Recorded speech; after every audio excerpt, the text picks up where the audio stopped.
untold centuries, the turbid waters of the Colorado River battered their way through the forbidding canyons of its 1,700-mile course, traversing the arid Southwest. For the most part, little known except to the native Indians and a few parties of intrepid explorers.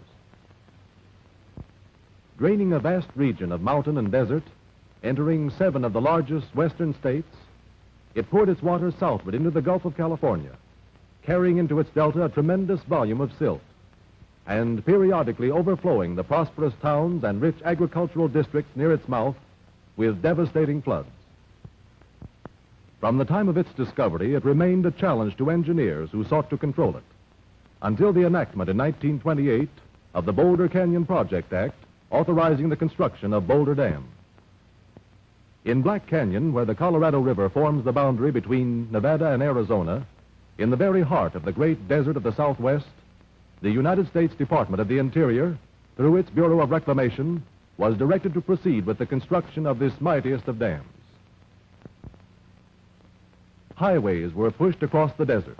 Railroad lines thrust their ribbons of steel through the sagebrush and cactus, and transmission lines for construction power were brought hundreds of miles across the heat-stricken wastelands of the southern Nevada desert.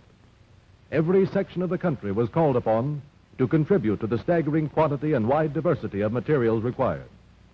Thousands of tons of steel, millions of barrels of cement, machinery, gasoline and oil by the thousands of gallons, tools, building materials, all these and much more were concentrated at the site of operations in an endless stream. The engineering forces completed their surveys, working under the most hazardous conditions, and every state in the Union furnished its quota of laborers and artisans. In what had once been an uninhabited, waterless desert, supporting only a sparse, inhospitable growth of chaparral and cactus, the beautiful little town of Boulder City was built within the short space of 15 months to house the army of 5,000 men to be employed. Here was no construction camp such as was known in the early days of the West. Instead, Boulder City was developed as a model town, furnishing every facility and convenience to its inhabitants. 4 churches, a modern, fully equipped school, and various civic organizations met the cultural requirements of the community, while a theater and several clubs furnished recreation.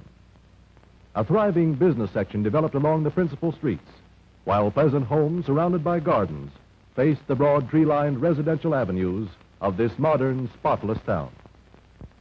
The buildings housing the offices of the Bureau of Reclamation and the Civic Administration, which operated directly under the federal government, were set in the midst of pleasant parks, which were welcome havens of rest after the day's labors in a country where the summer temperature often reaches 125 degrees above zero.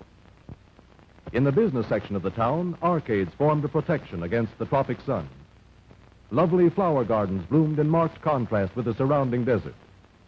Lining street after street, the white cottages of the married workmen recalled to mind the military camps of 1918, while single men were housed in air-cooled dormitories, each accommodating 176 occupants.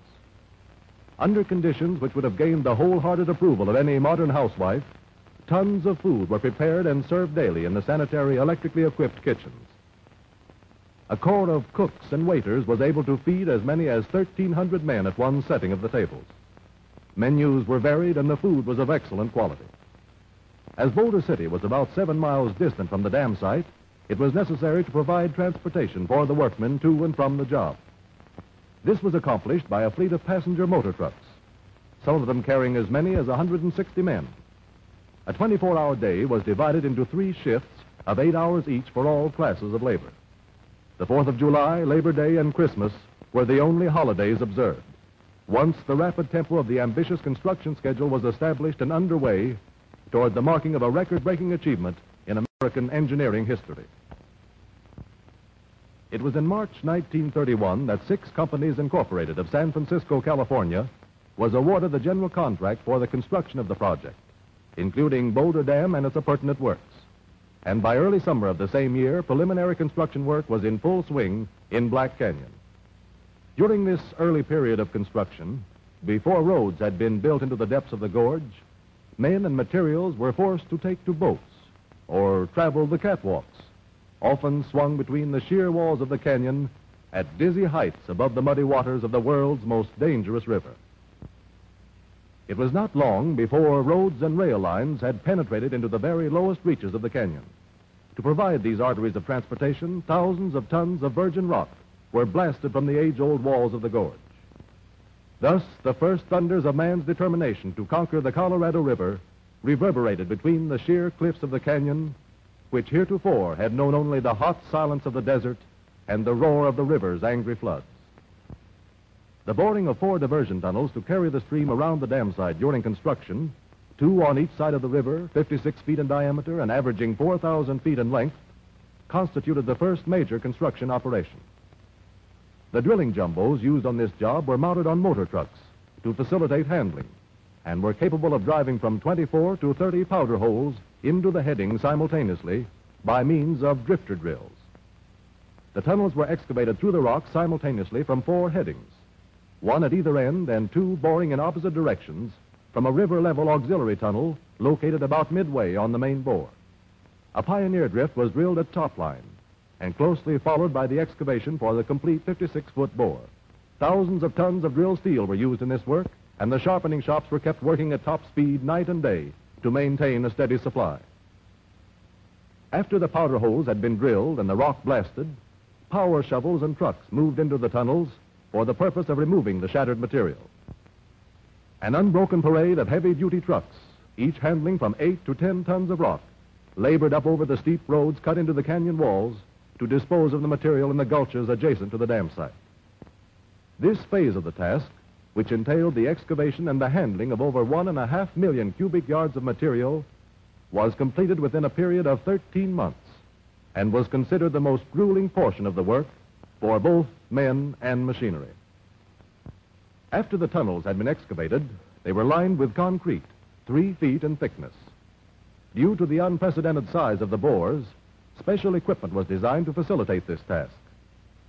The tunnels were lined in segmental sections, the invert or base being the first in which the concrete was placed.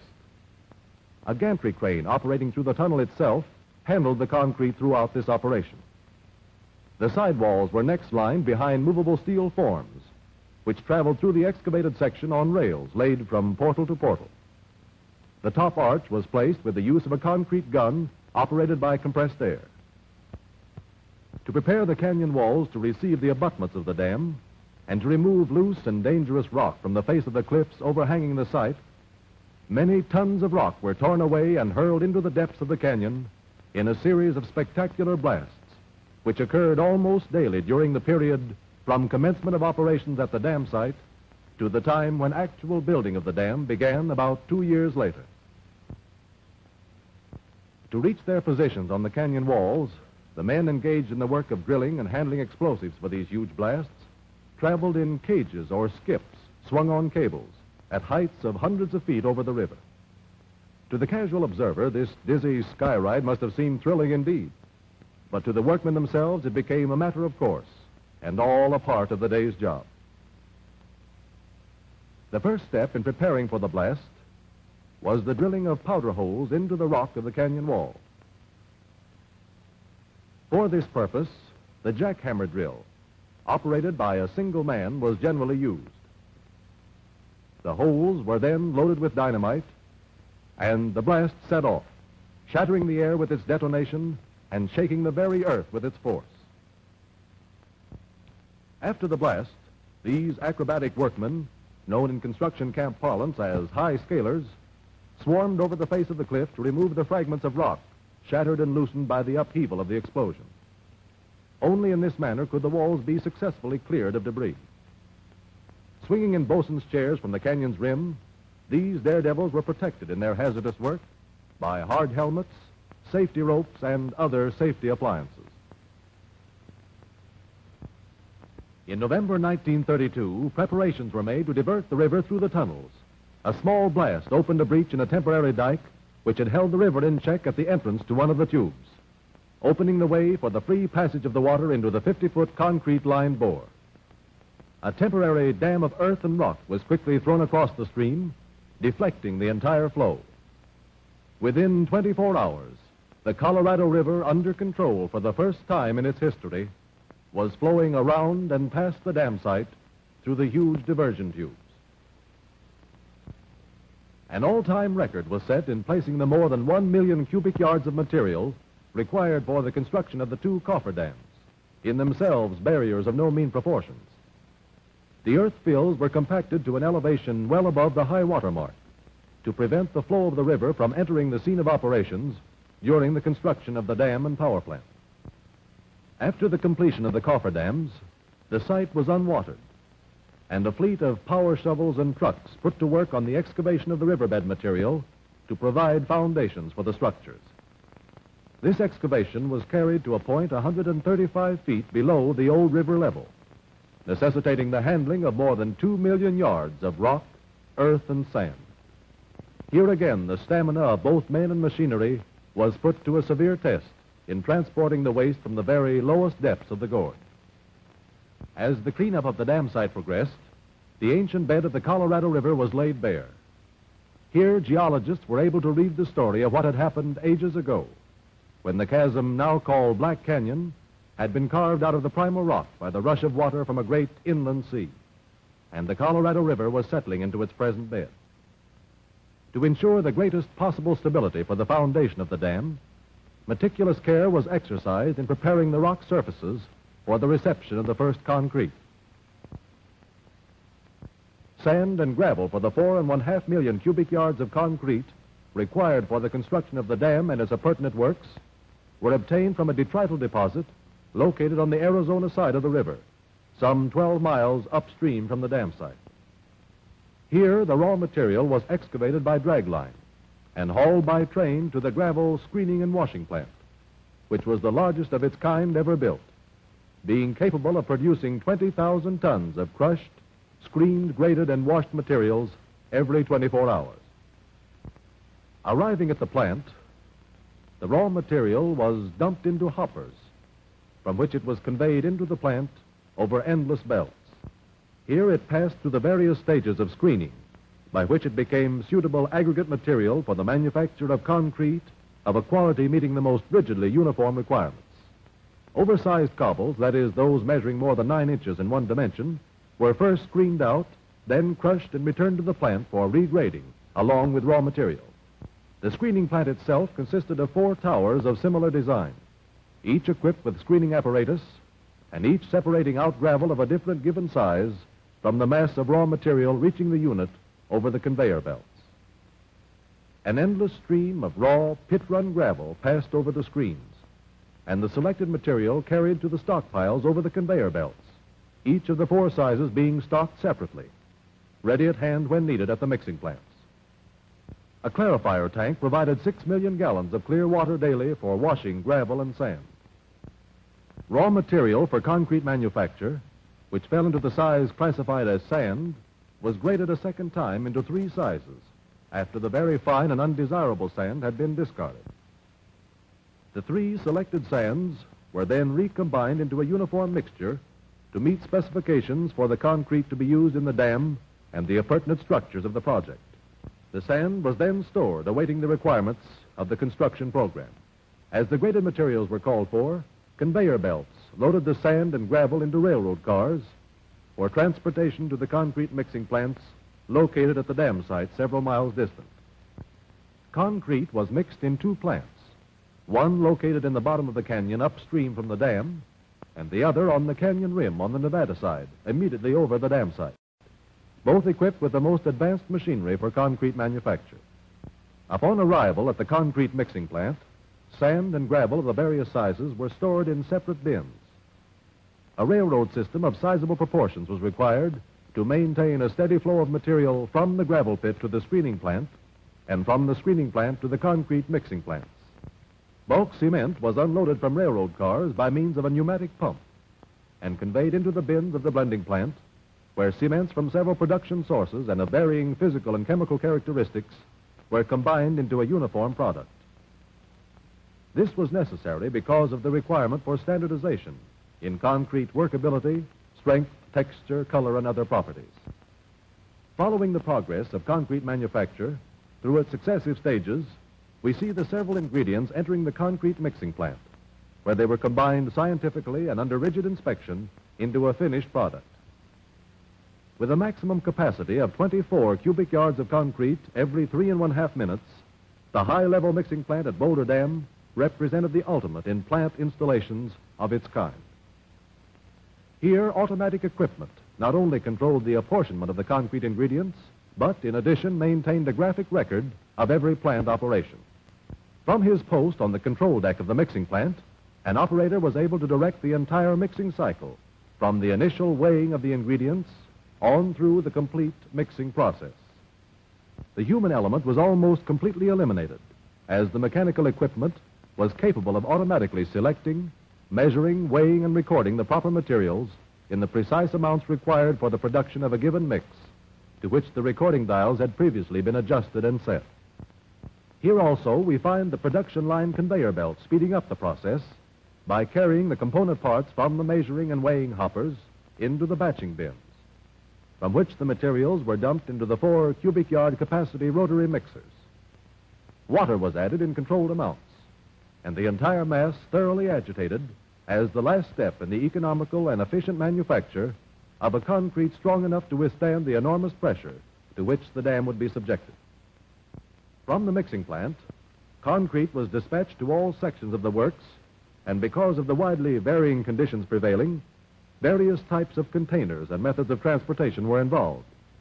Motor trucks and electric trains were utilized as carriers, and containers varied from the 8 cubic yard capacity bottom dump buckets to the 4 cubic yard capacity transit mixers. The latter were used on long hauls, where it was necessary to agitate the concrete in transportation to prevent segregation of the mix. However, the major portion of the concrete handled on the project was carried in the 8 cubic yard buckets and transported from the mixing plants by electric train.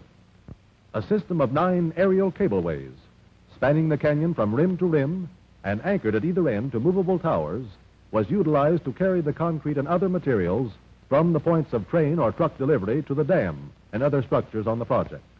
It was on June 6, 1933, that the first bucket of concrete was placed in the very lowest of the dam forms, 135 feet below the level where a few months previously had flowed the unchallenged Colorado River. What was to become the highest dam in the world began to rise from the impregnable rock of its foundation. As bucket after bucket of concrete was dumped into the forms, the plan of the structure became apparent, and soon extended along its full 660 feet dimension of thickness at the base. Throughout the lower levels of the structure, concrete was placed from a trestle anchored to the Nevada wall of the canyon. The concrete was poured in keyed or interlocking columns, the design of which became more noticeable as the 5-foot layers or lifts in which the concrete was placed rose from level to level. As the work of placing progressed, the crews became expert in the handling of the equipment, and record-breaking daily pours were made, only to be surpassed by later achievements on this same structure. The transit mixers were transported on trucks, from the bed of which they could be removed and handled on the overhead cableways. These were used in the placement of concrete in the confined forms along the abutments, where the 8 cubic yard buckets could not be handled.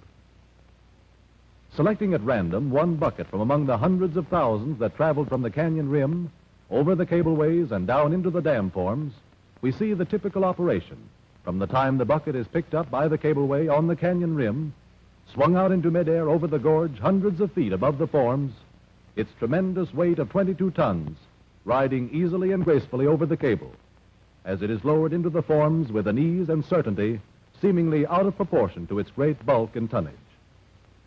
As the bucket descends, suspended at the end of hundreds of feet of cable strands, it is received at the forms, the safety locks unlatched, the signal given, and 8 more cubic yards of concrete added to the dam's bulk. Concrete was compacted into the forms by mechanical vibration, the application of which ensured dense compression against adjacent surfaces. Workmen were carried from the canyon rim to the dam forms by way of the inclined skidway, or monkey slide as it was called, which operated through the Nevada abutment excavation. Boulder Dam laborers represented a fair cross-section of the American working class, and many stayed on the job during the entire period of construction. With an ambitious progress schedule to meet, and with work going forward under all conditions at all seasons of the year without cessation, rain or shine, both day and night, within a year, less 4 days, 2 million of the 3¼ million cubic yards of the dam's total volume had been placed in the forms, and Boulder Dam had risen to an impressive height, already having taken its place as one of the wonders of the West and a tourist attraction of prime importance. Meanwhile, progress had been made in the erection of the structures appurtenant to the dam itself. The construction of the power plant, a U-shaped structure at the downstream toe of the dam, had been in progress for some months, and as its substructures assumed form, it gave some hint of the beauty it was later to possess. The intake towers, 2 on each side of the canyon wall immediately upstream from the dam, were in course of construction and from a maze of reinforcing steel rapidly rising toward the uppermost rim of the canyon. These structures were later to serve as giant inlet valves for the outlet conduits and power penstock systems, and the placing of the seats for the mammoth cylinder gates was an important phase in their construction. Located at the ultimate high water storage level of the reservoir, the 2 spillways designed to act as overflow controls in the open bypass system were located one on each side of the river, upstream from the dam and within the reservoir area. Work on their construction progressed simultaneously with that of the dam itself. One of the most interesting and spectacular phases of the work was the fabrication and installation of the huge steel penstock pipes, forming the conduits for the power and pressure outlet systems. This work was performed by the Babcock and Wilcox Company of New York City, who erected a modern steel fabrication mill near the dam site to facilitate the undertaking. As the pipe units to be fabricated were of unprecedented size and weight, it was necessary to design, build, and install special machinery solely for this task. Provisions were made to manufacture pipe ranging in diameter from 8 1/2 to 30 feet, from steel plate varying in thickness from 5/8 of an inch to 2 3/4 inches.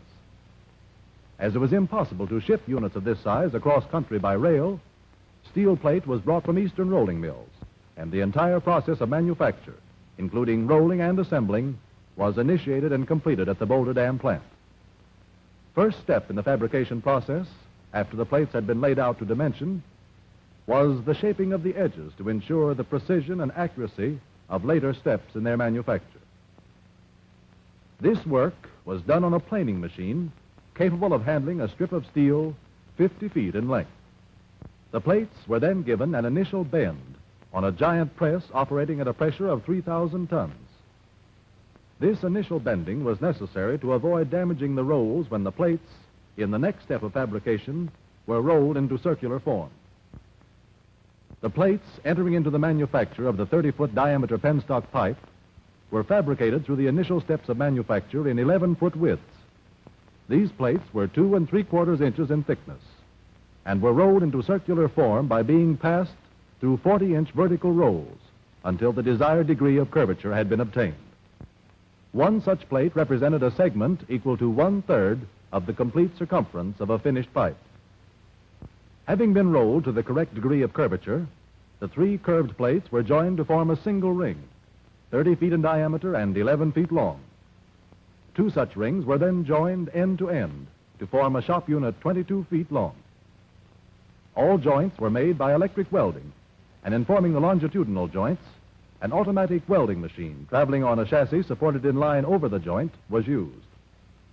As these pipe units were of a size never before assembled, it became necessary to design and build special machinery to accomplish many phases of the work. This was especially true in the fabrication of mitered rings to be later assembled into bend sections. The general usage of electric cutting and welding was applied not only to pipe sections, but to the manufacture of other fabricated units as well. A complete shop unit weighed from 150 to 184 tons, depending upon its design determined by its ultimate use upon installation in the power penstock system. Circumferential joints were made by rotating the rings, making up a shop unit beneath an electric welding machine suspended above the line of the joint to be welded. Every foot of welded joint was subjected to a searching examination by X-ray and recorded on photographic film, which exposed even the slightest imperfections in the continuity of the weld. Samples of typically welded joints were subjected to severely rigid laboratory tests, calculated to produce a condition of strain far in excess of that to be borne by the joint under actual usage. the discovery of even the slightest imperfection was sufficient cause for the rejection of a complete unit. In marked contrast to the meticulous care and precision exercised throughout every phase of their manufacture was the actual size and weight of the pipe units themselves. Heavy-duty rigging of special design was required to handle the sections through the shop, and high-capacity cranes were required to move them step by step through the progressive phases of their manufacture.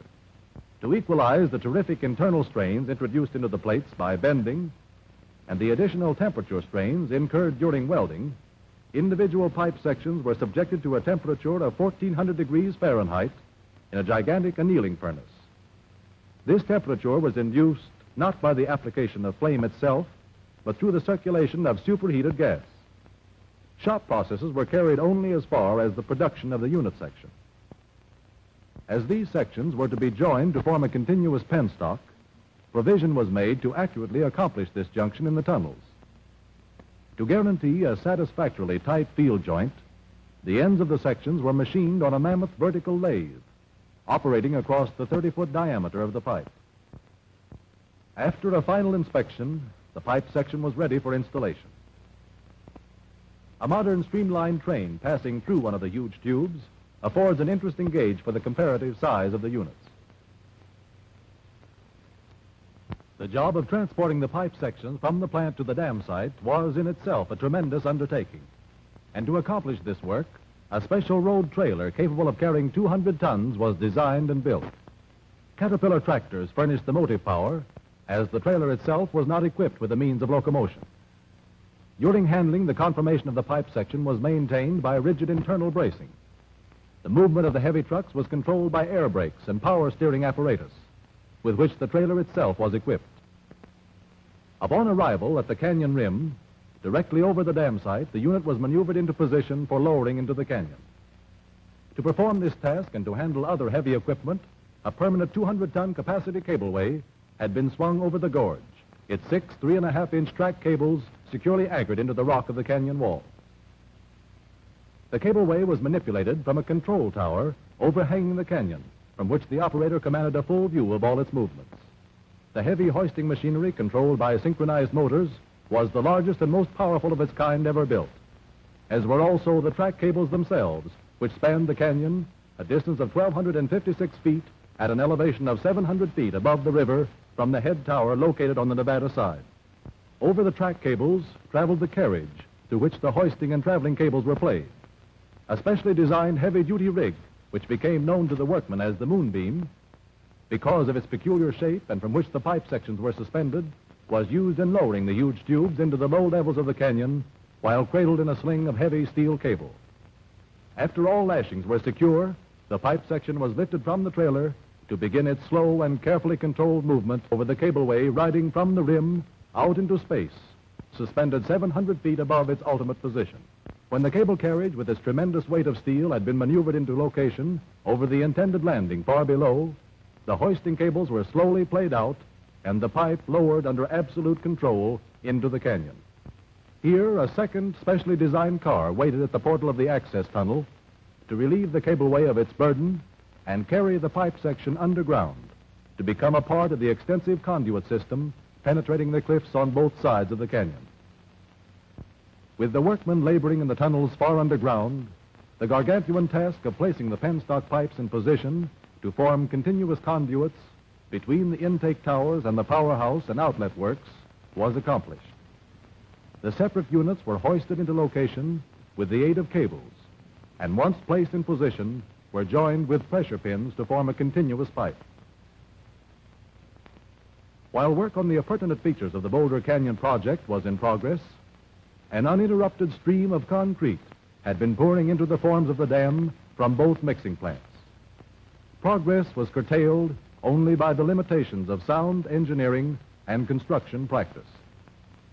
Day by day, week after week, the top workings of the structure approached its full height of 730 feet, far above the crest of any other dam yet built by man, or likely to be built for years to come.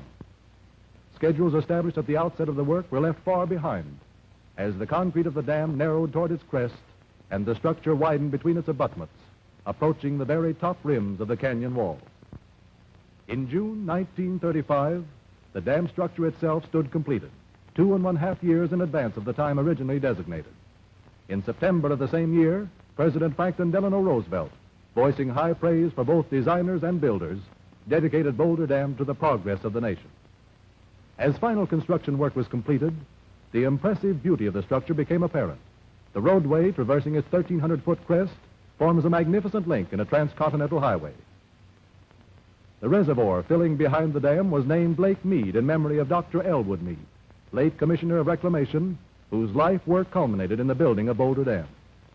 The largest artificial body of water in the world, it extends upstream 115 miles into the lower reaches of the Grand Canyon, with a shoreline of 550 miles opening upon vistas unglimpsed by man until invaded by the gradually rising waters of the reservoir. Equipped with cylindrical gates which function as giant valves, the 4 intake towers serve as inlets to the 4 steel penstocks, supplying water to the turbines and outlet valves. Perched on shelves hewn into the canyon walls, they tower 403 feet to an elevation above the crest of the dam and the rim of the canyon. With a combined capacity of 400,000 cubic feet of water per second, the 2 spillways, located one on each side of the canyon upstream from the dam, will serve as high-level controls once the water of the reservoir has risen to its maximum storage elevation. Each spillway is equipped with 4 100-foot drum gates, acting through a vertical dimension of 16 feet. Water flowing over the lowered gates into the spillway basin plunges 600 feet down through the tunnels to re-enter the river downstream from the dam.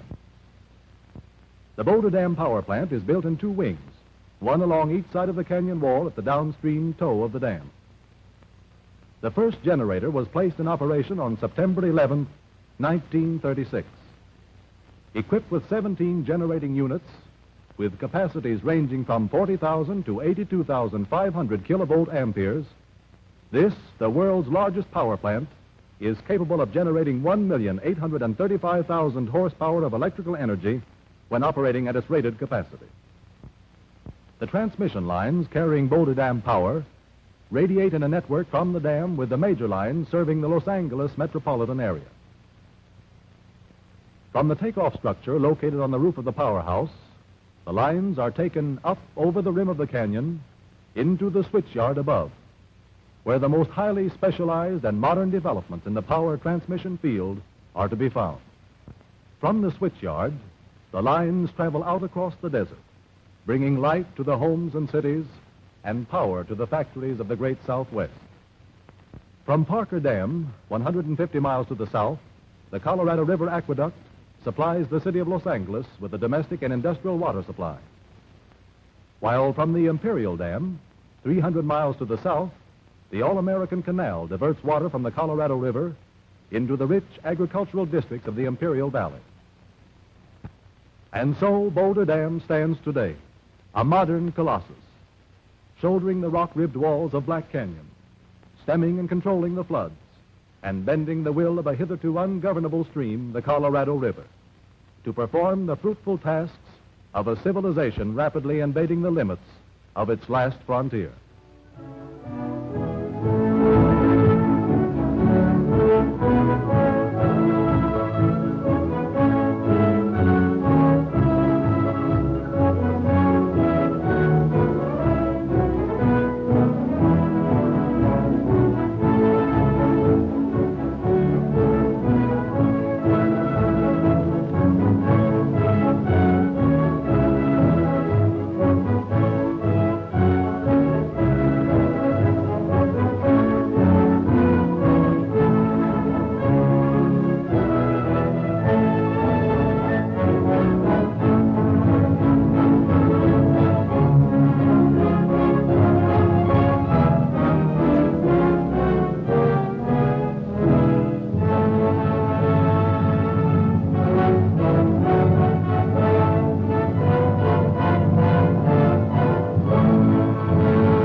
Why plant trees?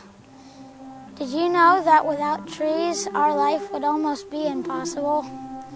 Trees provide oxygen, paper, food, sap, shelter, and baseball bats. Well, trees are very important to everyone, even animals. Trees give us paper, fruit, furniture, houses, and many other things. They also help us by giving us oxygen.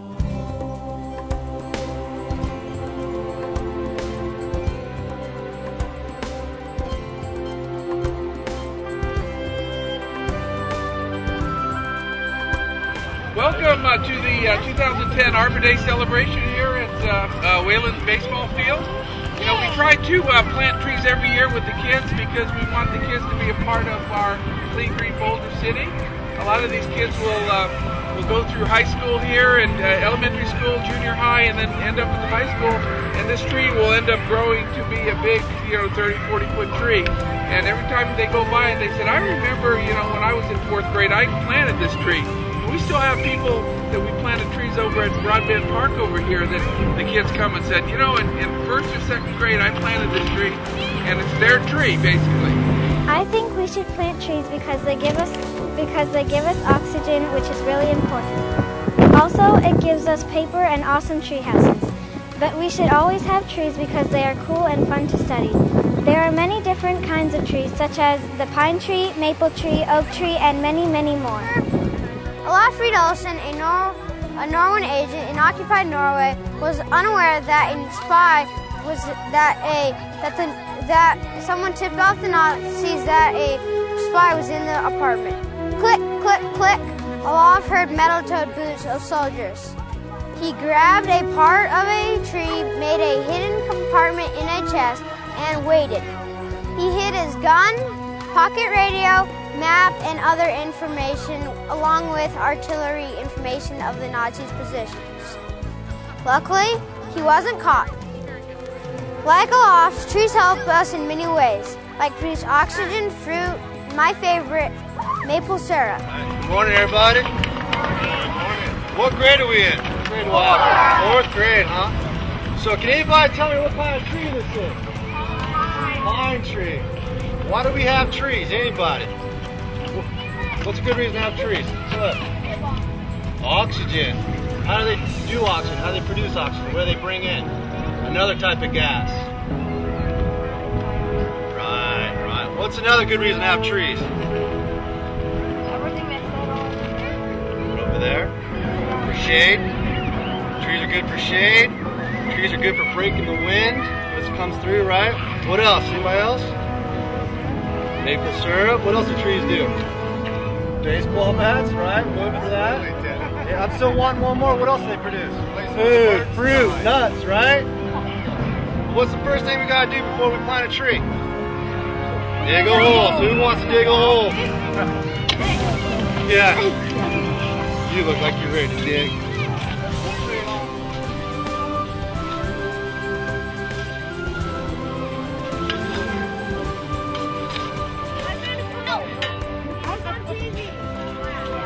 Certain depth we have to go and how wide we have to go. Usually what we want to do is try to go twice the width of the box, give or take. But you want to go the depth of the box. You don't want to go any deeper. You don't want the tree to go plunging. You want it to stay above ground.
scraps and cable, attach it to the tree.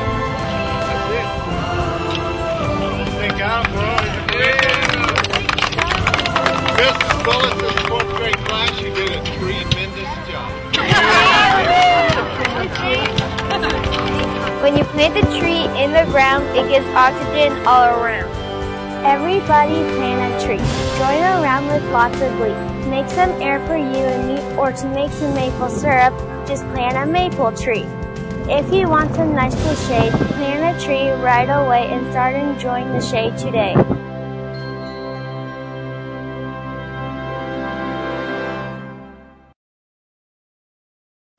Hi, I'm Mike Piscini, Community Affairs Director for Boulder Disposal. Citywide no-sort recycling is here. Boulder City now has expanded a citywide comprehensive no-sort recycling program. It is so simple to use and proven to increase recycling results virtually overnight.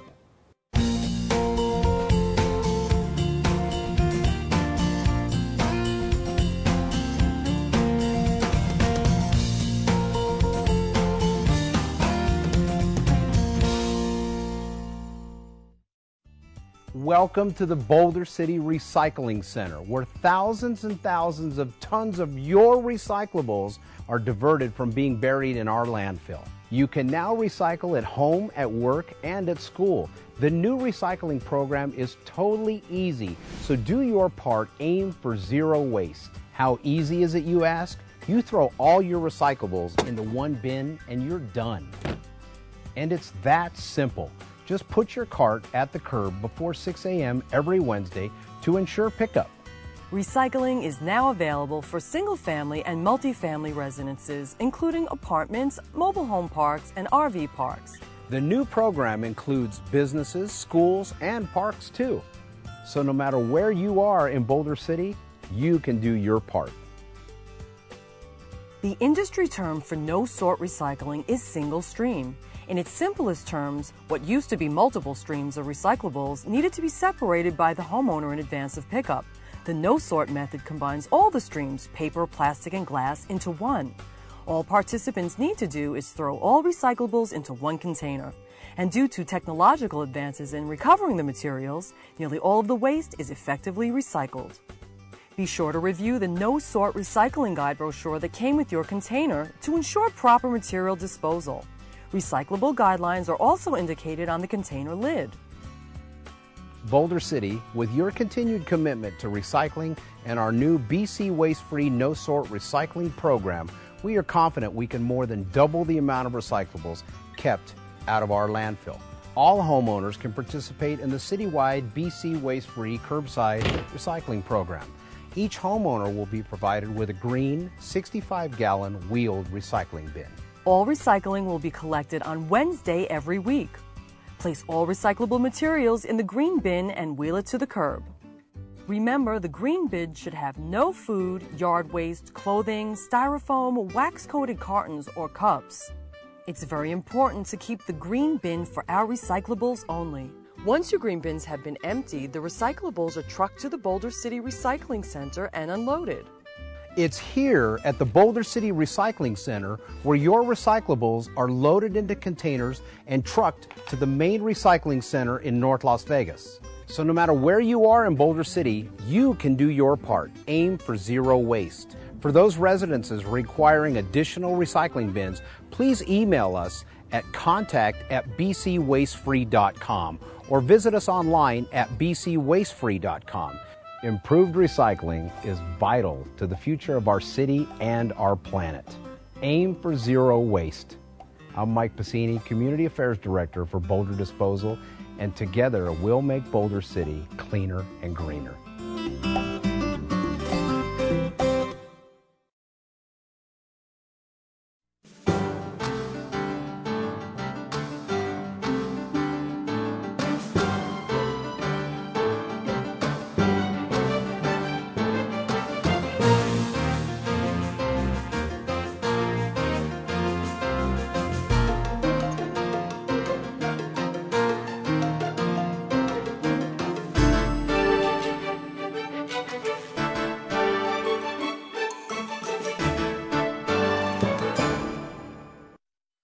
women working together for America, sharing a bond that has lasted for generations.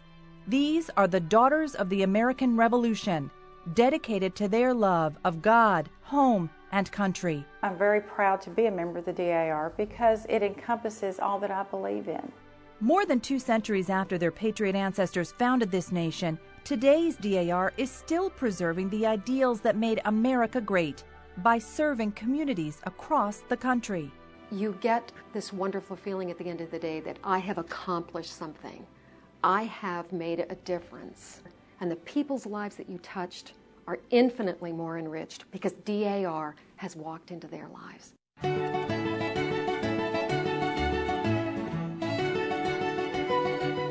The DAR's commitment to America begins with its newest citizens. Today's daughters attend naturalization ceremonies like this one in Houston, Texas.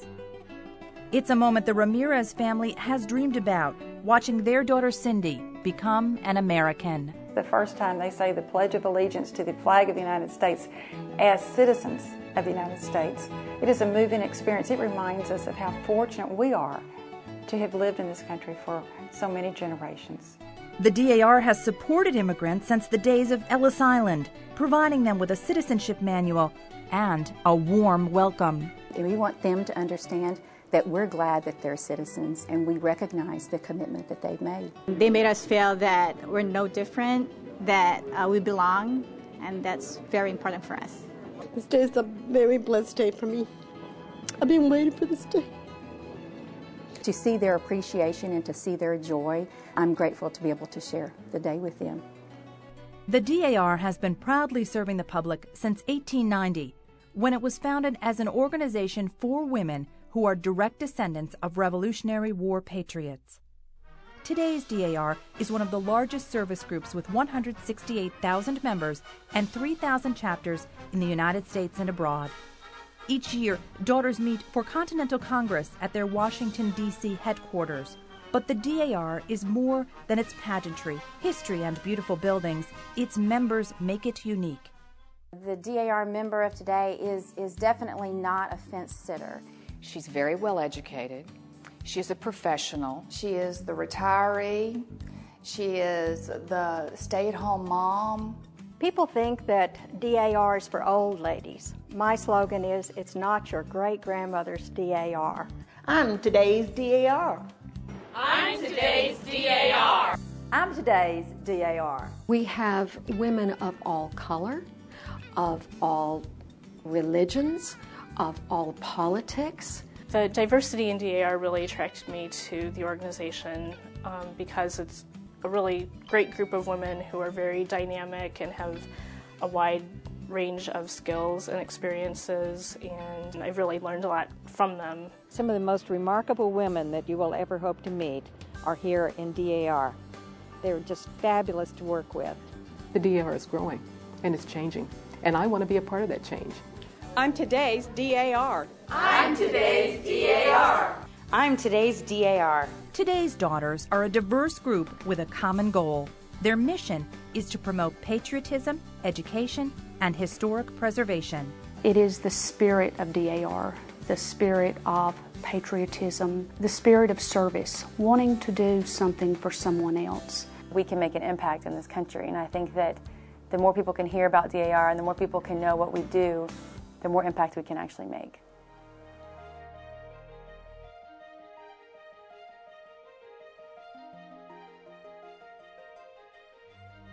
The DAR's patriotism is felt every day in the nation's veterans' hospitals, like these facilities in Nashville, Tennessee, and San Francisco, California, where DAR volunteers spend thousands of hours visiting patients. I heard you were handsome and debonair, and they weren't lying. What an honor to meet you. You're too kind to me. DAR members bring these veterans who fought for America gifts and a message from the heart. I get to say to them, thank you. I'm thinking of you. We love you. We appreciate what you do. I don't think they hear that enough. I don't think we can ever say thank you enough. We're backed up by thousands of other DAR women who feel the same way. And that's the beauty of it. There's a power behind that. And the guys and the women feel it. I appreciate it. It's pretty cherished. Shows people care. We're here for a reason. And it's nice to know that people think about it. Veterans can depend on DAR members to give their time and money. The California DAR is donating Liberty carts like this one to transport disabled veterans around VA medical centers. If we can show our troops by even small gestures that we support them, that we respect them, and we recognize what they've done, we've done a great deal. We thank them very, very much. Today's donors are also working to benefit our troops overseas through projects like So Much Comfort. This grassroots group, headquartered near Dayton, Ohio, adapts clothing for injured soldiers who've worn hospital gowns for months. It relies on volunteers like these Ohio daughters to help sew and ship thousands of garments. It is something I can do. I can't go over there and hold their hands, but I can sew something to help them out and give them some dignity. This gives them back their life. And what more can you do? Whenever there is a need, today's daughters are there supporting America's military. The DAR Project Patriot Committee assembles care packages for wounded troops. Virginia daughter Bridget Ward knows how much these comfort items mean. She's delivered packages to fellow troops in Landstuhl, Germany. I'm proud to be a member of the Armed Services of the United States, but I'm honored to be a daughter of the American Revolution. And then there's Texas daughter Pamela Marshall. For this mother of 2 sons serving in combat areas overseas, DAR's patriotic mission is deeply personal. As a mother,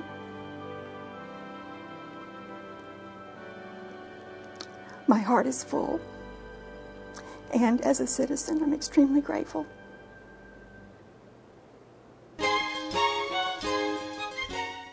It is DAR support for education that gives thousands of young people hope for a better life.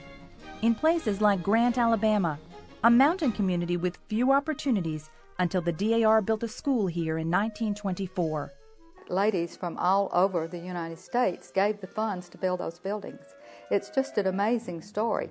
Today, the Kate Duncan Smith DAR School has 1,300 students in grades K through 12. KDS is one of 6 schools nationwide partially funded with DAR donations. These students not only get an education with an emphasis on patriotism, they also receive personal attention from DAR members. They don't just teach you from the textbooks, but they help you with real life problems too. It fills my heart with so much joy and gratefulness and pride in this school. I really can't express it, and I appreciate it so much because if it wasn't for that, I wouldn't be the person I am today. I would say thank you, DAR, because you have built not only a school, you have built a community that will continue to thrive for many generations and years to come.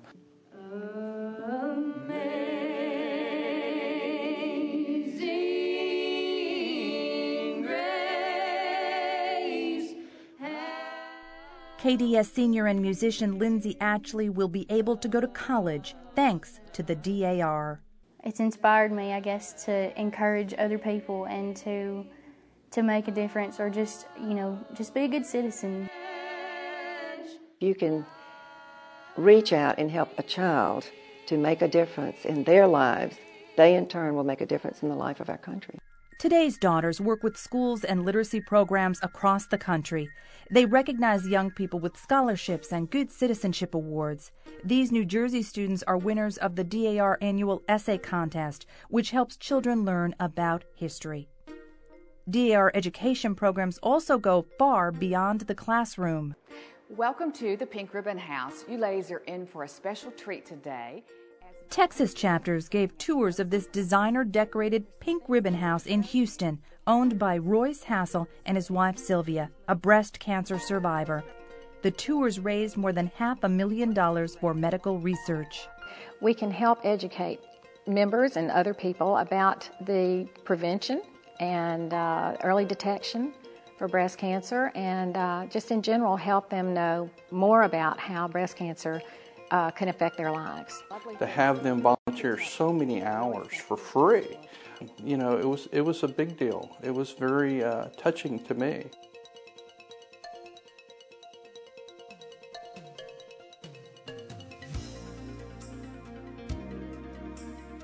The DAR is dedicated to preserving America's historic landmarks, places like Meadow Garden in Augusta, Georgia. Built around 1790, this was the home of George Walton, one of the signers of the Declaration of Independence. It's important that we preserve this history and that we learn to appreciate our past, and it will hopefully give us courage and insight to move forward and to be better citizens. Georgia Daughters not only maintain this property, but they've also launched a campaign to attract tours so more people can learn about George Walton's contributions. And this is one way we can teach our children that there were men and women who were willing to sacrifice their homes and their lives and their property to give us the freedom that we have. The DAR has preserved hundreds of local properties and placed markers at historical sites across the nation. Its library also preserves one of the largest collections of genealogy records. To join the DAR, women must trace their lineage to a Revolutionary War patriot, any soldier or civilian who aided the cause. But with the help of DAR genealogists and the Internet, getting started on the research isn't hard. We discover new patriots every day, patriots of all backgrounds. And there are a lot of people here who are willing to help you find what you need. You can go to them, ask them for anything, you can share. It's just beautiful. For Tennessee daughter Pazetta Millette, it turned out to be a fascinating journey of discovery. I was so excited, I couldn't sleep. Not only did she find relatives she never knew, but she also uncovered family history lost for generations, history that can now be passed on to her children and grandchildren. To see what your ancestor did, the contribution that they made, history just comes to life. Today's daughters are not only preserving the past, they also care about America's future. These seal pups were rescued along the California coast. Marine mammal centers treat these injured animals and return them to the wild. It's one of many conservation programs the DAR supports. However they choose to serve, today's daughters are committed to their mission. To me personally, it means making an impact in my community and being right there and just learning and growing. And it's just been an amazing experience in my life. Like many women, Lindsay Whitty is balancing the demands of a busy life. She joined a chapter that meets on Saturdays to accommodate members' needs. So everybody can find a niche and everybody can find their particular place that they fit in the best. I just think as a young woman especially, you need an outlet for yourself. You need something to do that will make you feel good about yourself, you'll find good friends, and you'll be able to also give back. I'm today's DAR. I'm today's DAR. I'm today's DAR. For today's daughters, DAR membership offers so many rewards. You will meet ladies who you will become friends with for the rest of your life. And you just make friends all over the United States and even all over the world. Their friendship and knowing them will add a new layer and a new dimension to your life. This is really what's kept me going. It's what keeps me young. It keeps me interested. We have a lot of fun, let me tell you, we really do. It fills your heart and soul. Every little pocket of your heart and soul can be filled by something that DAR offers you. And to know that you are united with 100,000 plus women, it's incredible. I'm today's DAR. I'm today's DAR. I'm today's DAR. Today's DAR is carrying on its tradition of patriotism and service, giving its best to America. We are fortunate to be Americans, and it is up to us to continue the legacy that our founders began and to make this a better country.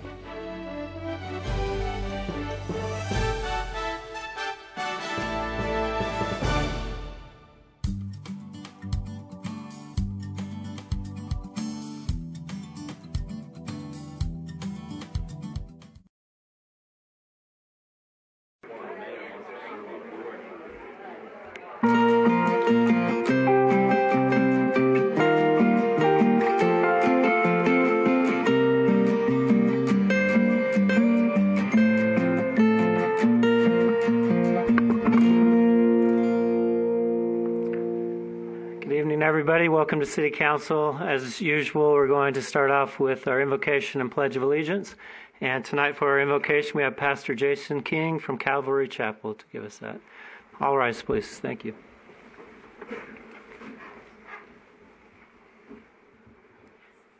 Mayor, City Council, City leaders, it's an honor. So thank you for the privilege to come and pray with you and to pray for you. So I invite everybody to join me. God our Father, we thank you for tonight. We thank you for the opportunity to come and to discuss and plan the things that you might have for this great city. God, we thank you for the leaders that you have blessed us with. We pray, Lord, that you would grant wisdom. Your word says that you have the storehouses of wisdom, God, and you give generously. So we pray for wisdom and strength. We pray for diligence. We pray for effectiveness, God. We pray for unity, Lord. We ask that through the leadership you've given this city, you would bless this community. God, above all things, we pray that you would make yourself known in a mighty way here. Bless the proceedings tonight, Lord, with peace. We ask for all this in the name of Jesus. Amen. Amen. I pledge allegiance to the flag of the United States of America and to the republic for which it stands, one nation, under God, indivisible, with liberty and justice for all. Thank you, Pastor. All right. We welcome everybody tonight. We have, as you can see, probably, we have many of our high school students here tonight.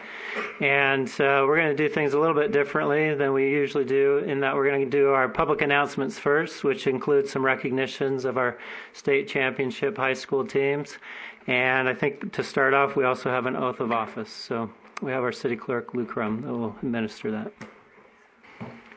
Thank you, Mayor. I'd like to ask Bernard Paolini to come up, please.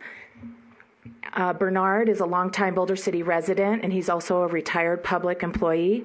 He was recently appointed to the Civil Service Commission and will serve on his first meeting next week. So, Bernard, if you could step up here and raise your right hand, please. Okay, please repeat after me. I state your name. I, Bernard Paolini, do solemnly swear that I will support, protect, and defend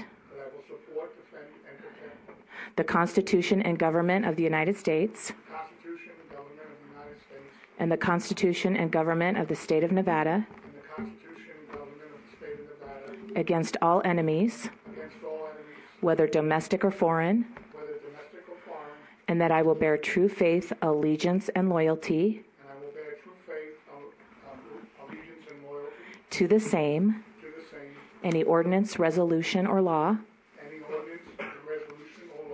of any state notwithstanding, and that I will perform well and faithfully all the duties of Civil Service Commissioner of Boulder City, Nevada, on which I am about to enter, so help me God, under the pains and penalties of perjury. Thank you and welcome.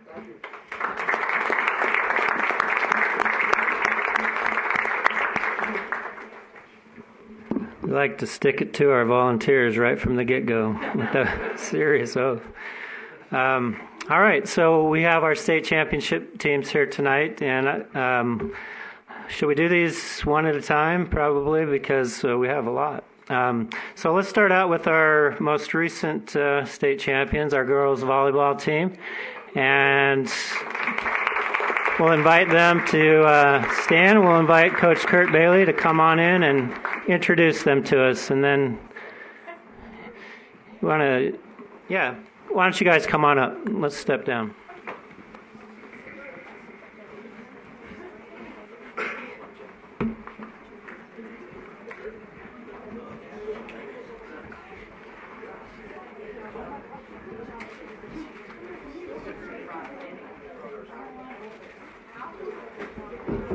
Whoa.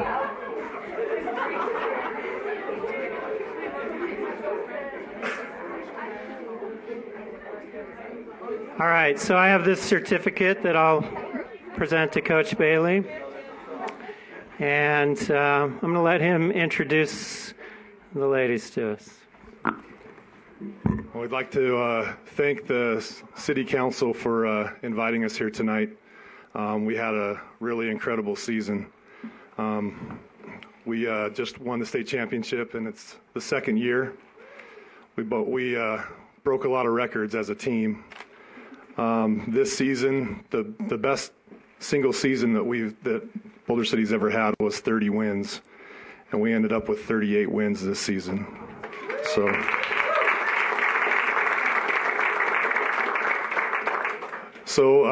let me just introduce the girls. This is Caitlin Miller, Zoe Robinson, Pilar Burgess, Grace Lamoureux.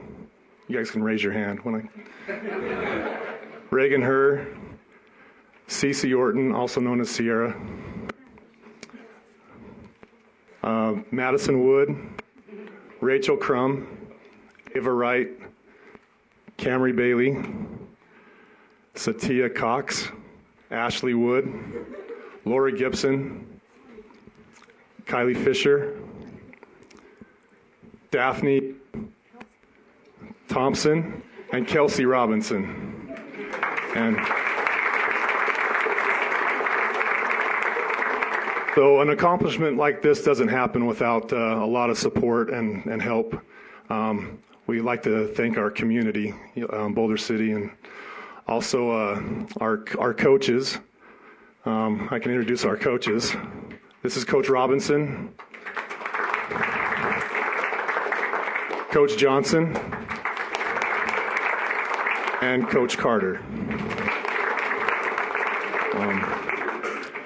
So I know we did have a lot of support in this season from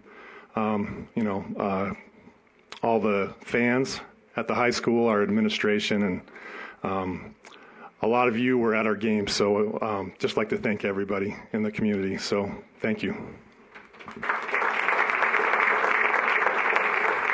Thanks. Coach Bailey, did you also want to mention what else they won besides the state championship? So besides the state championship, you want to ask somebody? We went down to California, and we won a tournament down in California against some really tough teams. Also, we won the regional championship. And the other thing that was probably the most important was the academic state championship. These ladies that are up here. 3.74 GPA. 3.74 GPA.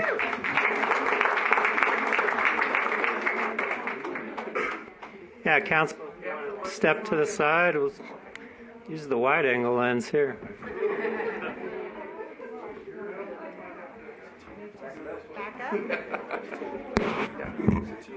Okay, here we go. Got it? All right, let's see. Okay, here we go. I'll take a couple of them. Okay. Look right here. Okay, a couple. All right, good job, girls. Great job, ladies. So these guys beat, you guys beat Valley, Pahrump, Moapa Valley for regional. Did you guys lose a game at all during that time? I don't think so. Did you lose any at state? Oh, some sets. So they dominated. They were, hope you got to see them here. All right. Next up, we have our boys tennis team, and we have Coach Rochelle Huxford. Come on up, tennis team.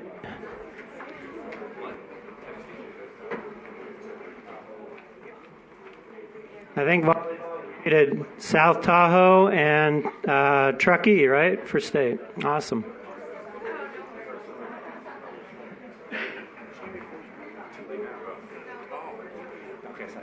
Keep coming up.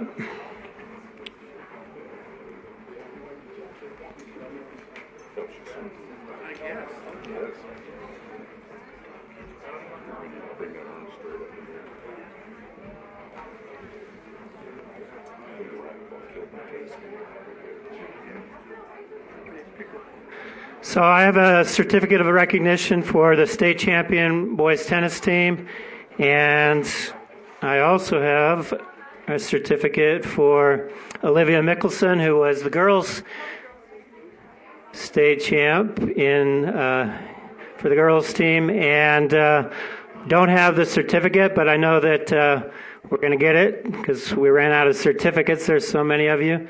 We have Preston Jorgensen and Bowen Huxford, who were the doubles state champs as well for the men. So I'm going to let Coach Huxford introduce these guys to you. I will start with the girls who just squeaked in here. Our girls team took second in regions this year and second in state to Meadows both times. These girls all placed in regionals and state. Natalie Bowman and Caitlin Fox, wave your hand. They were third in regionals and third in state as a doubles duo. And Olivia Mickelson was first in region and first in state. And we were just talking about her match, how she was down match point and came back and won. And it was probably one of the most memorable matches I've ever will have ever watched. And it was incredible to watch her win back-to-back state individual titles for women's singles. So.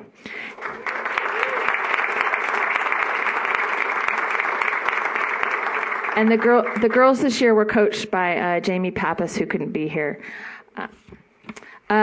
These boys are pretty incredible to win back-to-back championships. Am I pushing something? No, it's just going in and out. All right. The boys' record this year was 20-0. They had a lot. It's not. Probably a battery. Just talk. Okay. They are 20-0 this year. They were 20-0 last year. They haven't lost since October 21st, 2016, which is kind of incredible.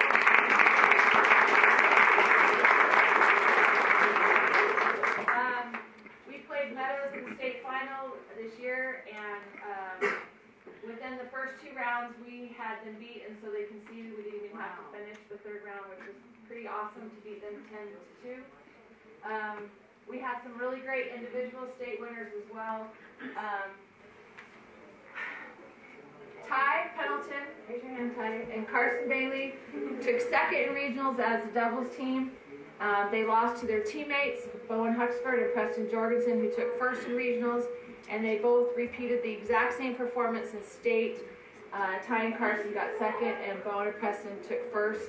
Bowen and Preston were my only undefeated players of the season. They were 42-0 this year, didn't drop a set, and just kind of a fun fact that I found out is they only lost 10% of their games, which is huge. They hardly gave up any games in their sets, so that was pretty incredible.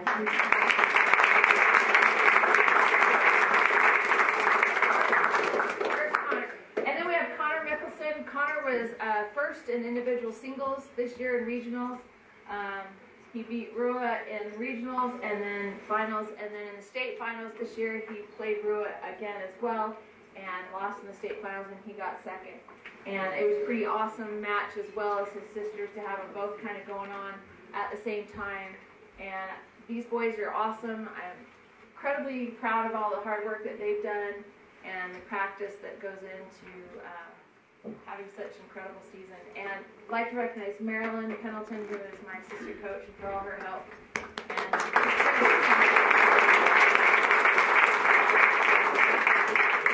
So we'll maybe even use a wider angle lens.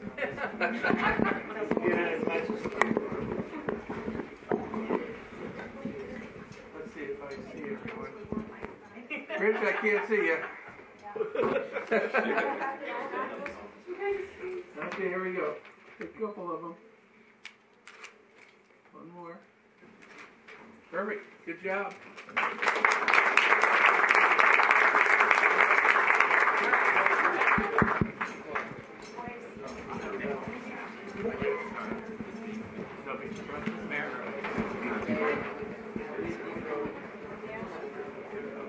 All right, and so you may or may not know that some of those state champions are not seniors, and they'll probably be back again to challenge again next year. So that's pretty awesome.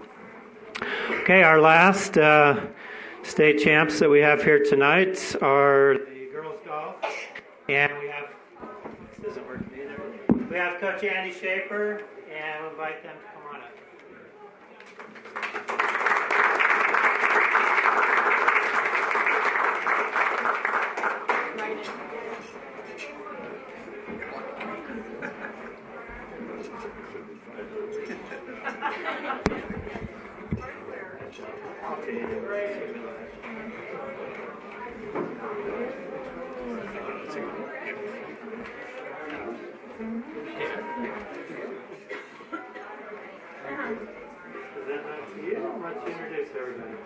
All right, so from left to right, we have Riley Schumann, Sydney Crum, Paige Rudd, Abby Junta, Michaela Perkins, and Ryan Reese.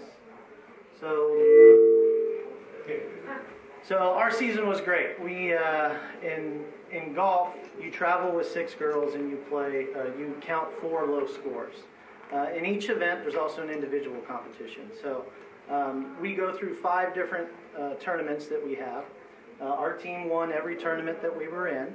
Ryan Reese was the low scorer for every tournament that we were in as well.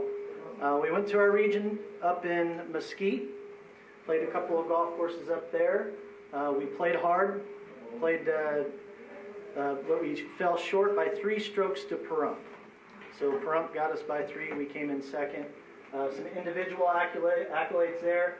Ryan Reese came in 3rd place in our region event. Michaela Perkins was in 5th, and Sydney Crum came in 6th place. So they all earned a medal there.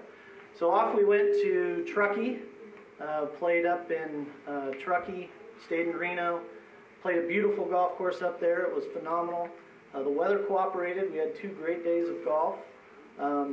After day 1, we fell short to Pahrump by 14 strokes. And they played great, and we played pretty good ourselves. But the girls came on strong the second day. We made up the 14 plus I think another 4, and ended up taking home the team state title up there. So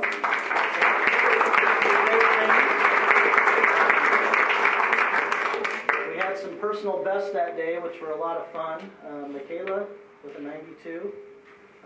Sydney Crum had 2 days actually where she had personal best and then beat it.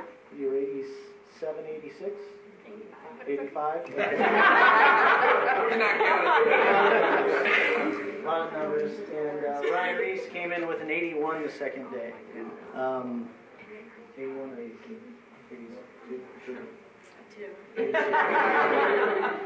Anyway, Ryan placed 5th in state and Sydney placed 6th in state. But they did a phenomenal job. The story about these 6 that's so special, we graduated a phenomenal golfer last year. She was the state champion 2 years in a row. The buzz around the golfing community and the high school golfing community is we only won state because of Lonnie Potter. And she had a big part of that. But these 6 all came through for each other and all came through for themselves. And it was an awesome experience. And it was fun as a coach to watch. So thanks for having me.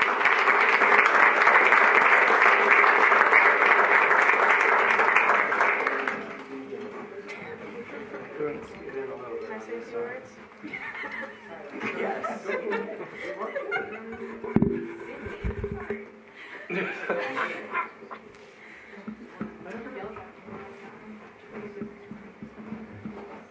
Okay, here we go. Hit a couple of them. One more. Perfect. Good job.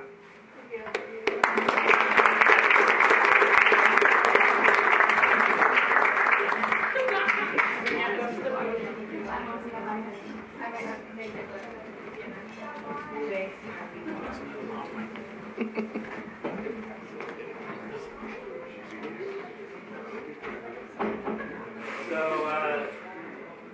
not that we care or anything, but revenge is kind of sweet.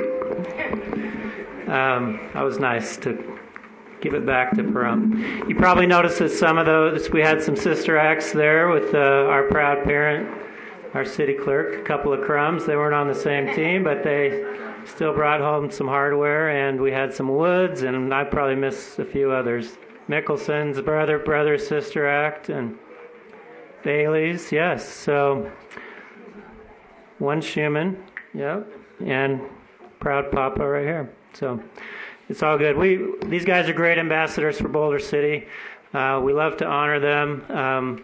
We love having them for our mock city council every year, and the seniors, if the juniors haven't had that opportunity, they will get that opportunity. They just, you can tell they're academically doing very well as well, and it's just an honor to have them here. So thank you, guys. All right, I think that's it for our public announcements. And so we have our initial public comment period, which is comments devoted to agenda items only. Anyone wishing to speak on an agenda item tonight? All right. Close initial public comment then, and go to approval of our regular agenda. Madam City Clerk. No changes. We have Mr. Michael Mays, our Community Development Director, sitting in as our acting city manager tonight. So, Mr. Acting City Manager. No changes. Mr. City Attorney. No changes. And we'll come back to council for approval then. To approve. All in favor? Aye. Any opposed? And that motion carries unanimously. Next is our approval of the consent agenda. Madam City Clerk. No changes. Mr. City Manager. No changes. And Mr. City Attorney. No changes. And council. Move to approve. All in favor? Aye. Any opposed? And that motion carries unanimously. So we are on our first item on our regular agenda. And let's see, before we go on, I didn't see any fourth graders tonight. Oh, we do have one. So let's have you stand up, please, so we can recognize you. Thank you for being here tonight. We usually have a few more, but it's nice to have even just one. That's great. They're working on their Nevada Citizen this year.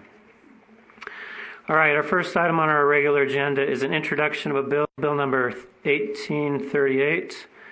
And can I have somebody introduce that, please? Sure, Mayor. I'd be happy to introduce bill number 1838, waive the title except for reading. Bill number 1838, an ordinance of the City of Boulder City to amend Title I, Chapter 9, Financial Administration, to revise required city account minimum reserves, set required balances for emergency event reserves, and deleting outdated requirements regarding payment of the third straw. Bill number 1838 will be considered at the November 27th regular meeting. All right, thank you. Next is another bill introduction of bill number 1839. Mr. Mayor, I'll introduce bill number 1839 and waive the reading except for title. Bill number 1839, an ordinance of the City of Boulder City approving agreement number 18-1801 between the City of Boulder City and Desert Link, LLC, which approves a non-exclusive easement for the construction and operation of a transmission line to link the Harry S. Allen substation to the El Dorado substation. Bill number 1839 will also be considered at the November 27th regular meeting. All right, thank you. Next is item number 8, presentation of the community survey regarding historic preservation, and I believe this was introduced at the request of Councilmember McManus, and will you be introducing that tonight? Yes. Okay. I do not see Blair Davenport here. Oh, there's Blair. Blair, if you could come up to the podium, please.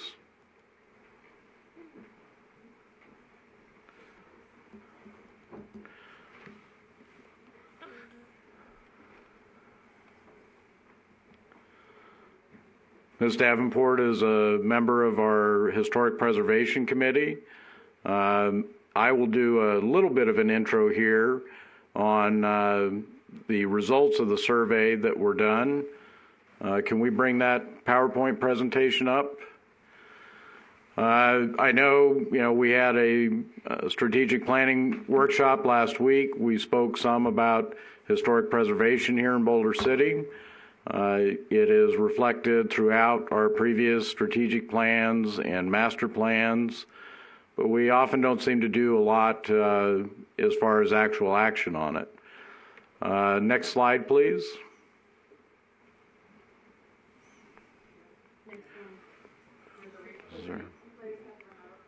There you go.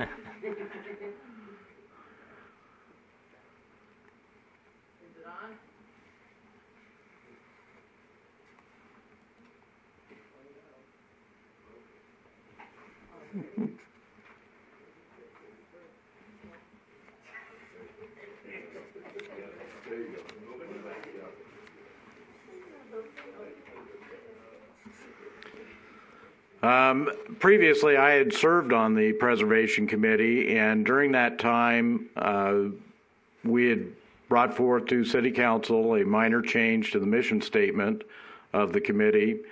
And the feedback from Council at that time, this goes back to 2016, the Council had asked for additional input from the community regarding their attitudes and how they felt about preservation. So the committee started on a opinion survey, and as we look at the survey, whether we need to do preservation in this town, we have a sign out on the way into town that says Historic Boulder City. We do have a lot of history here. It's reflected in Hoover Dam. The construction of that's actually what the nomination of our historic district is based upon, is the construction of Hoover Dam. If we can move next. Preservation's not unique in this country. Cities all over America provide for that. It does promote and protect economic activity and values.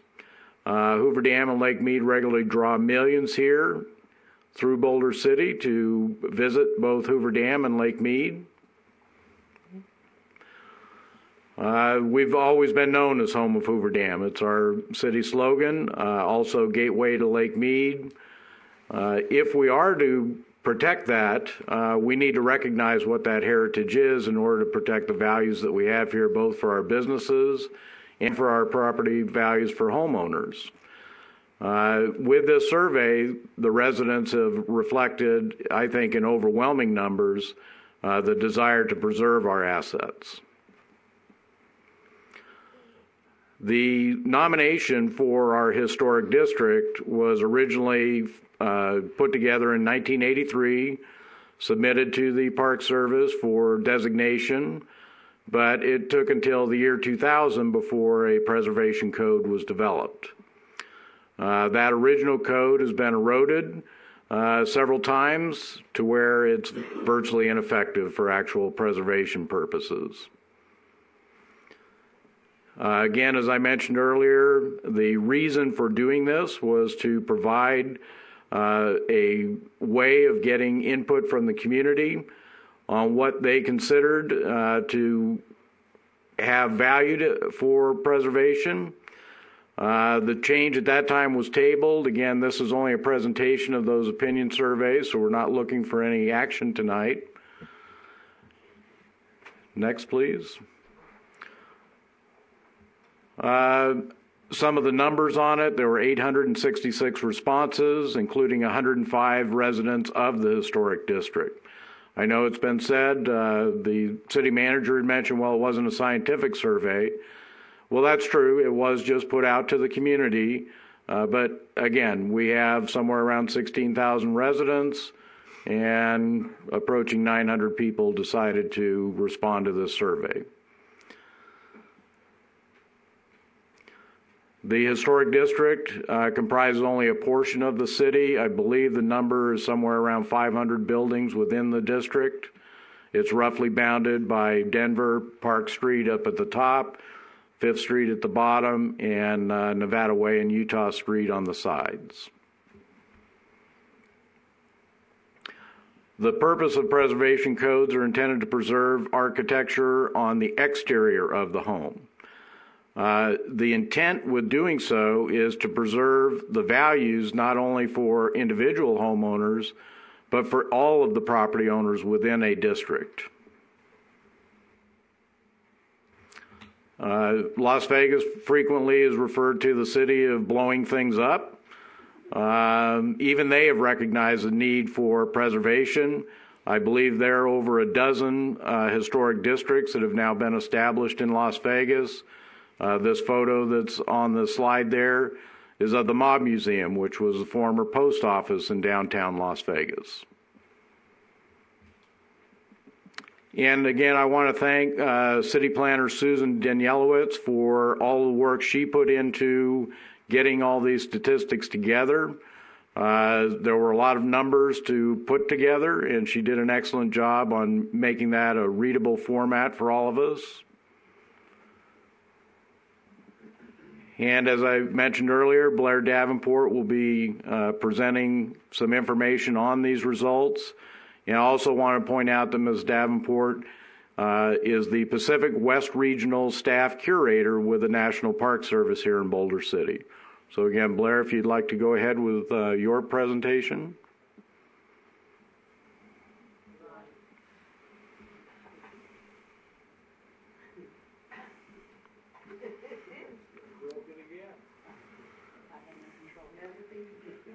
I think they're loading it.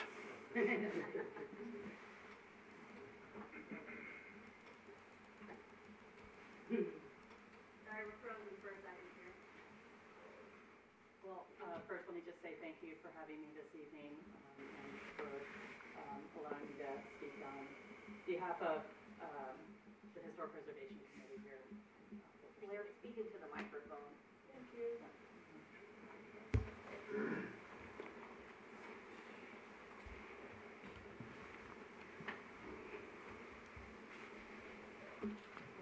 Thank you for being here. Sorry about the technical difficulties. While they're loading that, Blair, can you speak to how this survey was developed, what type of research you put into it? I'll just go ahead with the presentation without the slides. So basically the purpose of the survey was the Boulder City Historic Preservation Committee was tasked in developing 20 questions to solicit broad feedback from the community concerning current issues, opportunities, the role of government, and general views of historic preservation in Boulder City. The survey was developed after direction from the City Council following a review of minor changes in the purpose statement of the committee in 2016.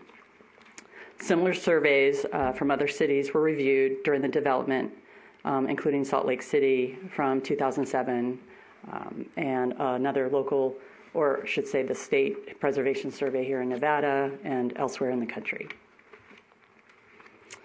So an overview of, just a brief overview of the survey. The period was between April and July of 2018. We received, as Kiernan said, 866 responses. 429 of those were online. 437 were received through by paper. I believe the majority of those, well, I don't know if the majority of them were in the utility mailer, but so the respondents, the breakdown in respondents included 778 Boulder City residents, 573 Boulder City property owners, 97 historic district residents, 24 historic district business owners, and 105 historic district property owners. The majority of respondents, about 83%, believe that historic preservation in Boulder City is a worthwhile goal, and that respondents understand that historic preservation is about, 1, deciding what historic resources are important, 2, figuring out how to protect them, and 3rd, passing along an appreciation for what should be saved for the next generation. Respondents seem to understand or also understand that historic preservation should play an important role in creating opportunities for educational, economic, and community development. So we also asked respondents about threats to these important historic resources, and respondents identified neglect or abandonment of historic buildings, about 77%, and demolition of historically significant buildings, including vacant buildings that could be reused, 75% responded as these are considered significant threats. Respondents also cite there's a lack of knowledge of the city's existing historic preservation code, about 78% responded to that, and that the code does not provide adequate protections for preserving historic resources. 55% of the folks responded to that. In considering the role of city government, what does the city government have in promoting and preserving historic properties and in balancing historic preservation with other developmental needs? Respondents identified the city has an important role, 85%. However, only 29% of the respondents agree that the city is doing a good job in this role. A majority of respondents support the following strategies or tools to address issues affecting historic preservation. And this includes the first one being the use of appropriate planning, codes, laws, and ordinances to better integrate historic preservation with economic development. 84% responded to that. They also stated that, or 85% state that the use of historic preservation codes, laws, and ordinances benefit historic preservation and ensures compatible neighborhood development. And city government should inform and educate the public about preservation projects, programs, and training through websites, social media, newsletters, tours, training, and awards. 84% of respondents stated that. So while the survey was not based on demographic categories and was, of course, voluntary, there was a large number of respondents, and that quantity should give weight to the desire for an effective preservation program and effort in Boulder City. I believe the complete compilation of results is either in the packet or was previously passed along to City Council. And again, thanks to City Planner Susan Danielewicz for her role in compiling that data. And I really appreciate the work she did, as well as the rest of the City or Historic Preservation Committee for their help with that. And that's it. Any questions? Thank you. Any questions or comments, Council? Councilwoman Levitt.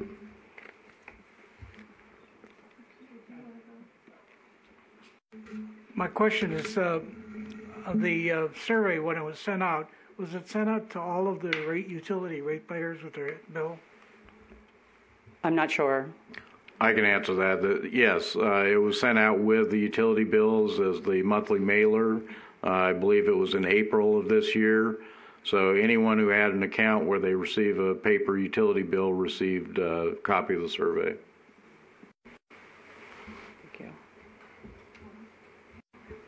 Thank you. Thank you, Blair. I just wanted to make a comment, and I don't know if you need to stand there, but you're welcome to if you want to, because I just wanted to make a comment before I have some remarks I wanted to make, that this presentation, I think, is unusual in that one of our council members made the presentation, and the Historic Preservation Committee, I found out in my briefing today, had not reviewed the presentation, although I know they were aware of the survey questions. And I know that Susan Danielewicz compiled the statistics, but I just think we need to make note of that. I'm sure if they had been consulted or this had been reviewed with them, they'd been on board, but it is a fact that this presentation that we're seeing tonight, or at least that's what I found out in my briefing, had not been reviewed by the Historic Preservation Committee. But notwithstanding that, I want to tell you how much I appreciate your efforts and your advocacy and your passion for historic preservation. We had the for me, the honor of touring the lodge together on Historic Preservation Day. So I know that you're really involved, and I appreciate it. With respect to the statement that that historic preservation is an often stated goal but seldom acted on, I was thinking back with respect to my own experience since I've been on council. And historic preservation, we do identify ourselves as a historic town, and it's a part of our vision statement for our city.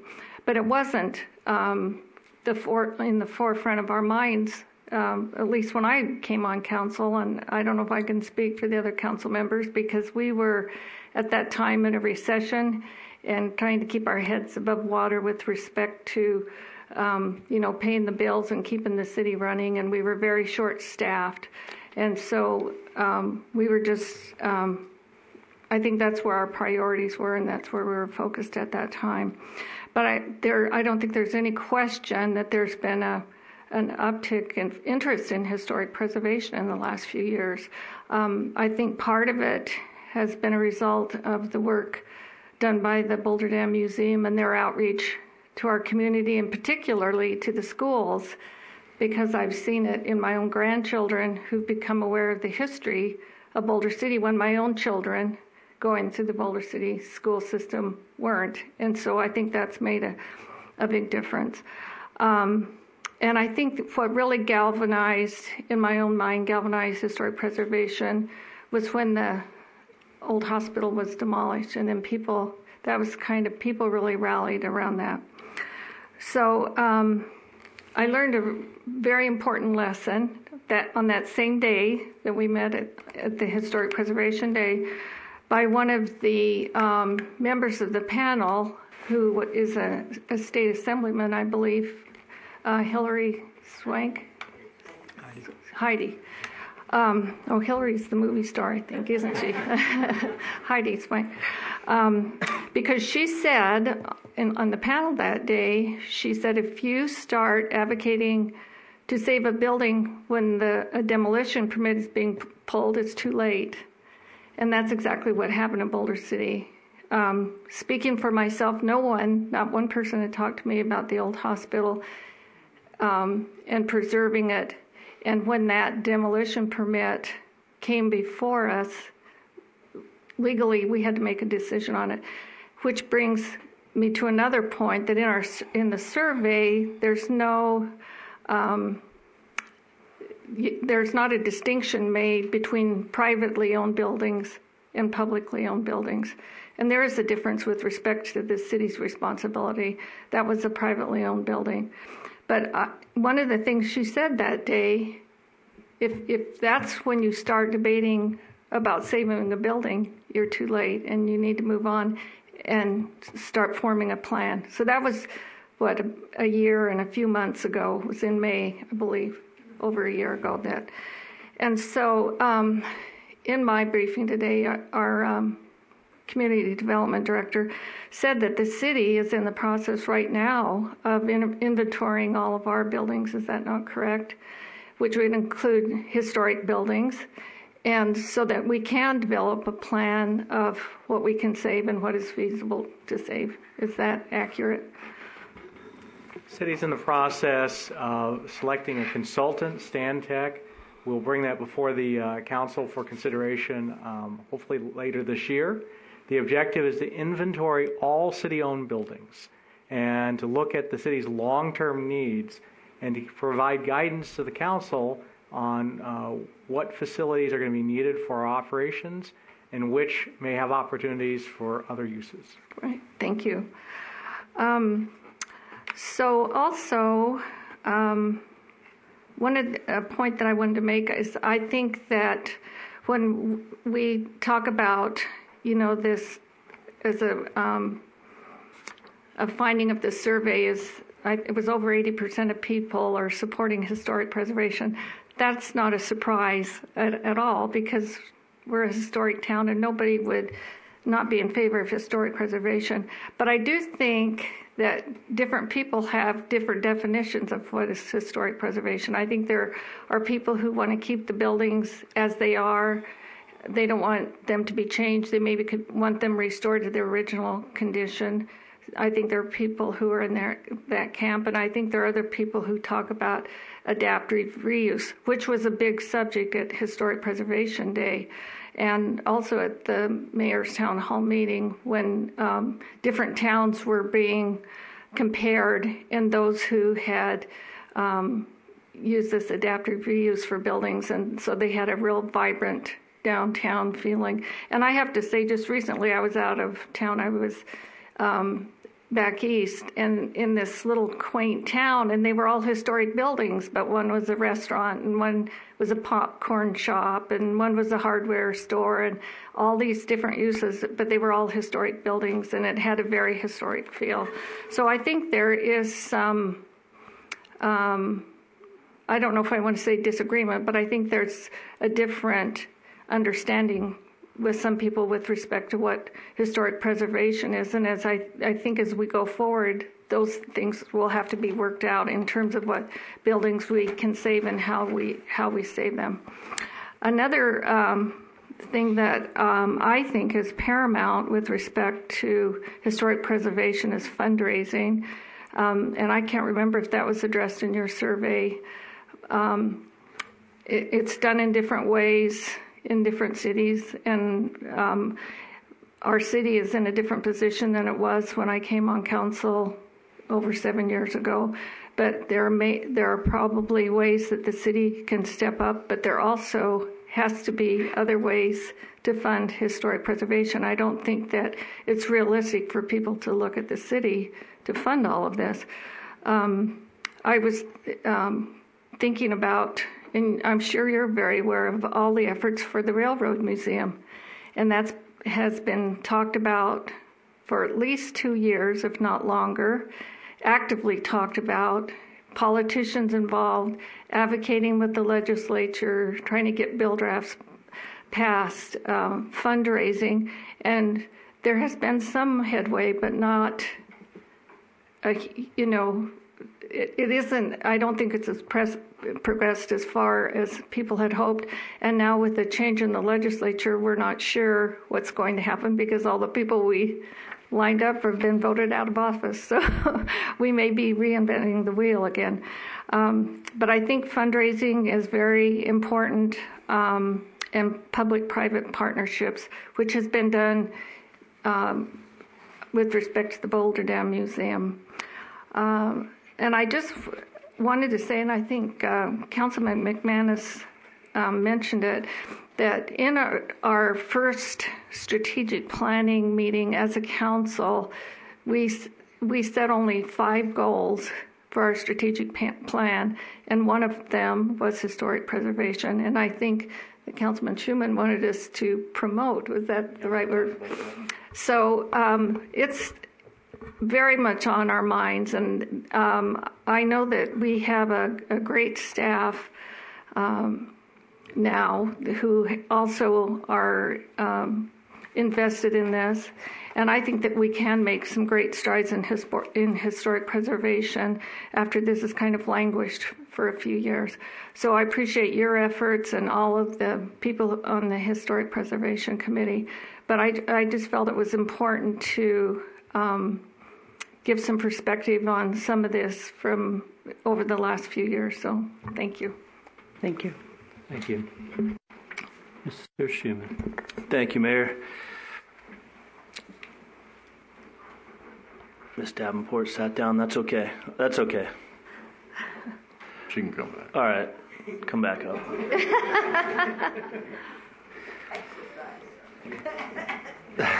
So, Ms. Davenport, can we review one number with me? 83% said that historic preservation is a worthwhile goal. Is that correct?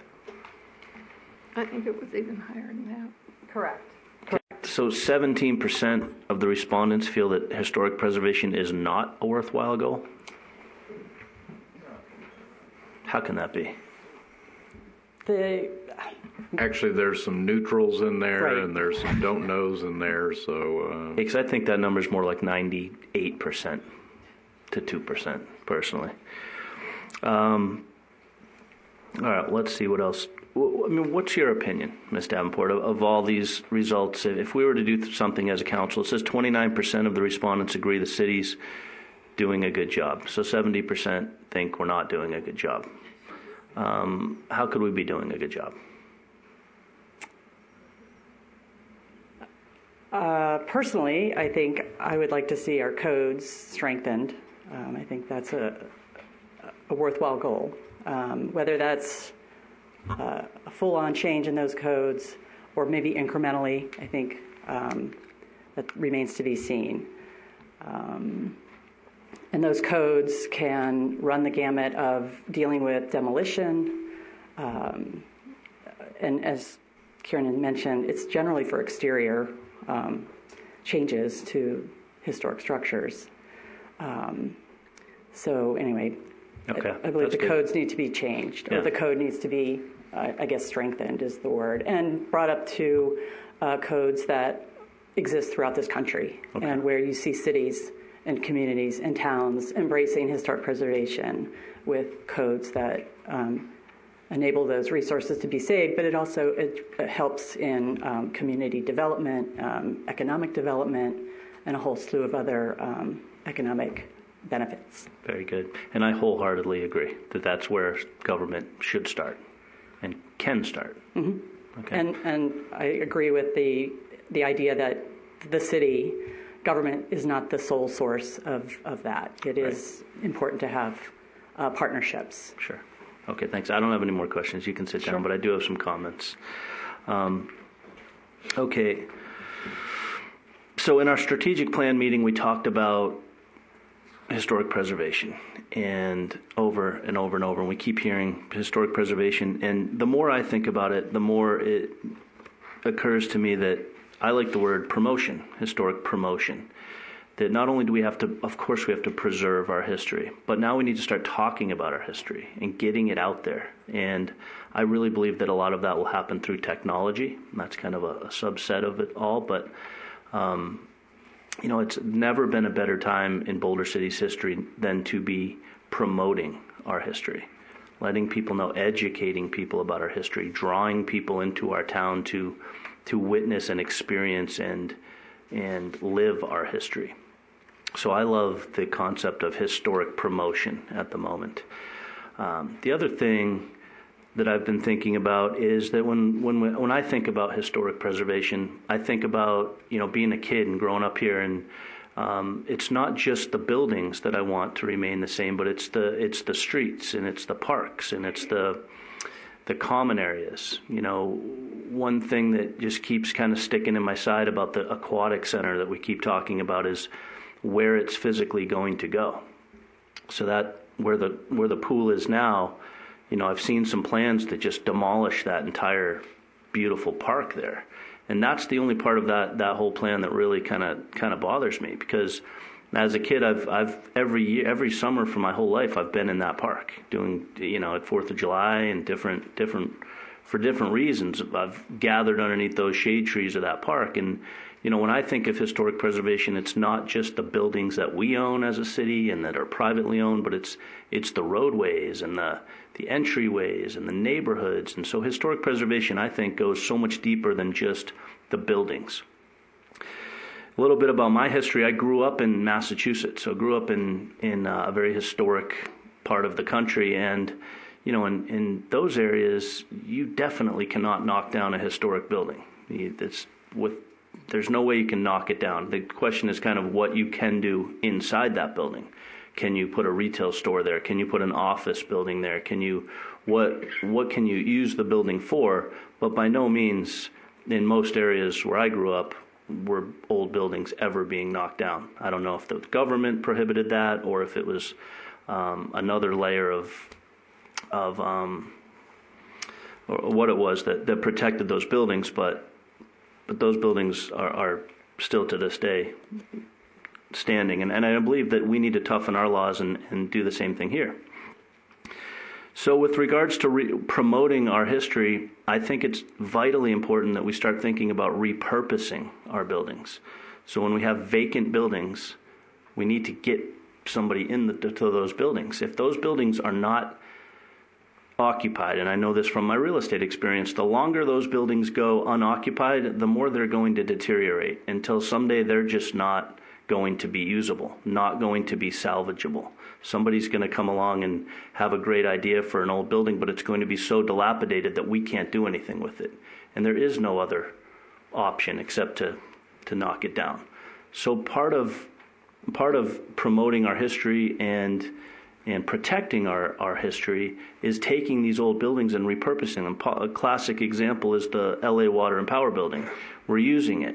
Because we're using it, because somebody's in there occupying it, different entities, whoever they are, for different reasons, that means we're keeping up the HVAC system, we're keeping up the paint, we're keeping up the flooring, where something breaks, we go in and fix it. A window frame comes loose, we go in and we tighten it up. So we're taking care of that building, and it's being preserved in the process.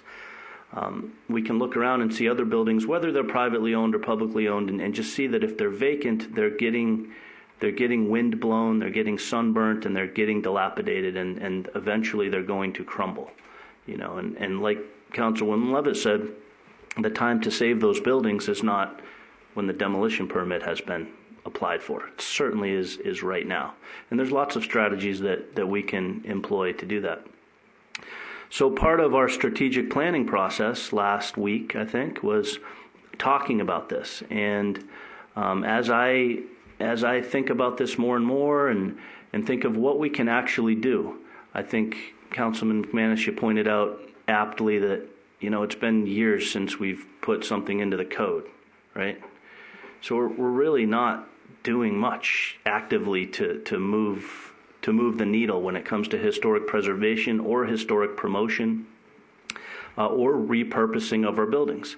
So as we move forward through the strategic plan and through that process, and as we set goals as a city, and as we come together and talk about it as a community in town halls and in surveys and in forums and in the Historic Preservation Committee, I would urge us all to look at how to repurpose, how to promote, and how to educate around our history. I think that would protect it the best. Thank you. Thank you. Mr. Hari. An additional question.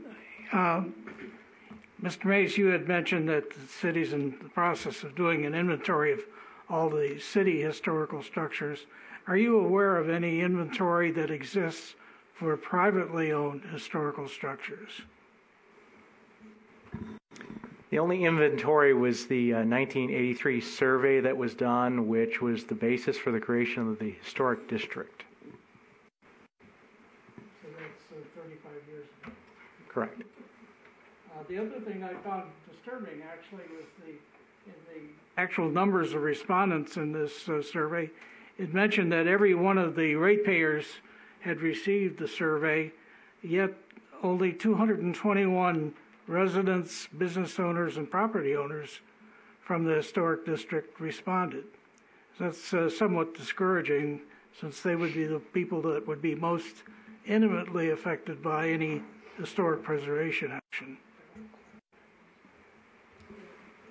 Thank you. I've got some comments. Yes. A couple things brought out from these comments. One, I want to clarify that the reason this was brought to council now was to look at the survey numbers. As a prior member of the Historic Preservation Committee, I had made the presentation to City Council 2 years ago when Council gave the direction to do the survey or get input from the community. This was not an assignment for the Preservation Committee. This was something that I worked with one of the members, who's probably the most qualified member of that committee, to develop this presentation of these numbers. I certainly encourage the Preservation Committee to continue the discussion they've already had. They had discussed this at their meeting last month as far as the survey results are concerned. So they have had the opportunity to look at that. But what was important to me with this is it's been 2 years. And I've been to a lot of the Preservation Committee meetings, both as a member and as a member of City Council. And I think 2 years was long enough, which is why I brought this to council at this time. We're in the process of discussing a strategic plan. I think it's important that this council looks at these numbers now rather than after we've gotten too far into developing that strategic plan. So if there are any wounded feelings on the Preservation Committee, I'll certainly be willing to speak with you. I spoke with the chairman this afternoon of that committee. Again, made it clear to him that the purpose of doing this was not going around the Preservation Committee because the Preservation Committee doesn't own these numbers. These numbers were to be provided to council for guidance to council.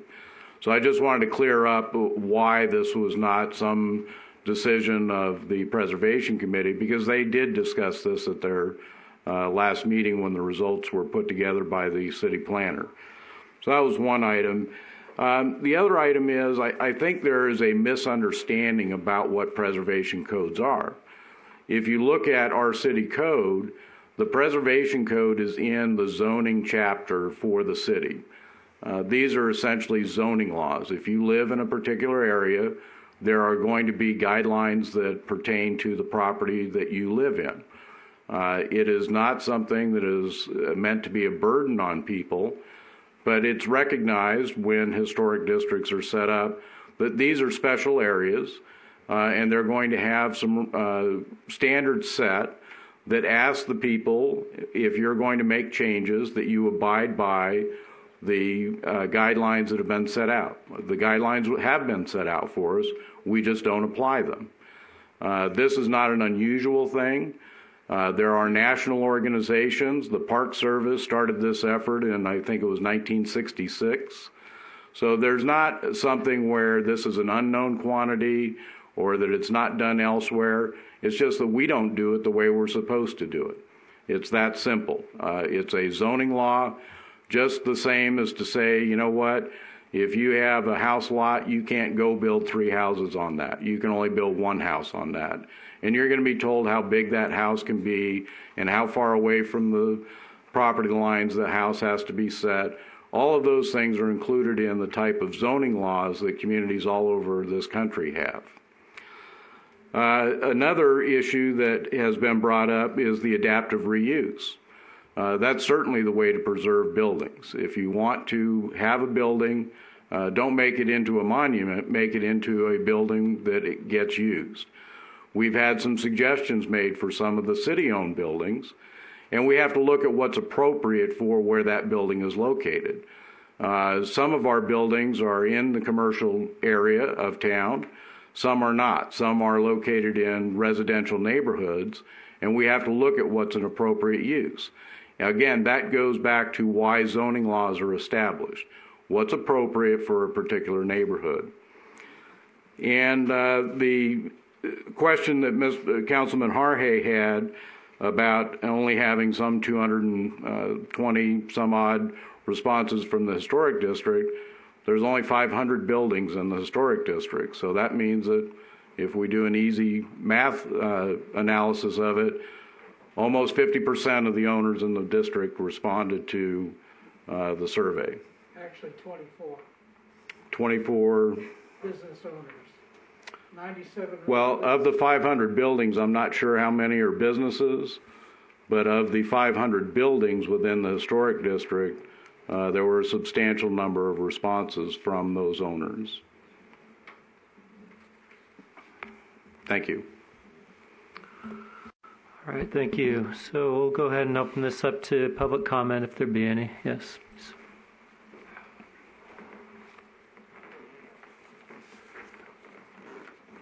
My name is Greg Todd. I'm a Boulder City resident, and this is for City Council and Mayor and support people. I've worked for Water and Power. I'm now retired. I worked 27 years, so I'm very familiar with the Water and Power building in Boulder City. The problem I'm seeing now is a couple of years ago it was brought up that is one of the capital projects we're going to repaint the building. The paint is lead-based on the outside of the building. The people that are coming into the building and getting aid for food and stuff like that are peeling the paint off the building right now. So you're now having paint chips all over the sidewalk. It's being tracked up and down the sidewalk, and it has lead in it. That's what I've been told. We need to get somebody out there to seal it or do something with it. Otherwise, we're going to have a big mess as it gets tracked through the historic district on foot. So that's what I wanted to let you all know about. That's one of our buildings we have a responsibility to maintain. They're sitting on the steps and peeling the paint off the walls. And it's now on the sidewalk and being trampled by the people that are visiting. So that's all I have. Thank you. Yes, please. Yep, come on up. Yeah, that is what I think. Hi, my name is Mike Steele. I've been here for 60 years, and I have a question first that while you're doing your inventory, during that period... Mr. Steele, you need to address us as the council. Okay, sorry. Thank you. During that period that the inventory is being taken of historical buildings, am I right in understanding there will be no decisions made as to whether they will remain city property or be repurposed until after the inventory?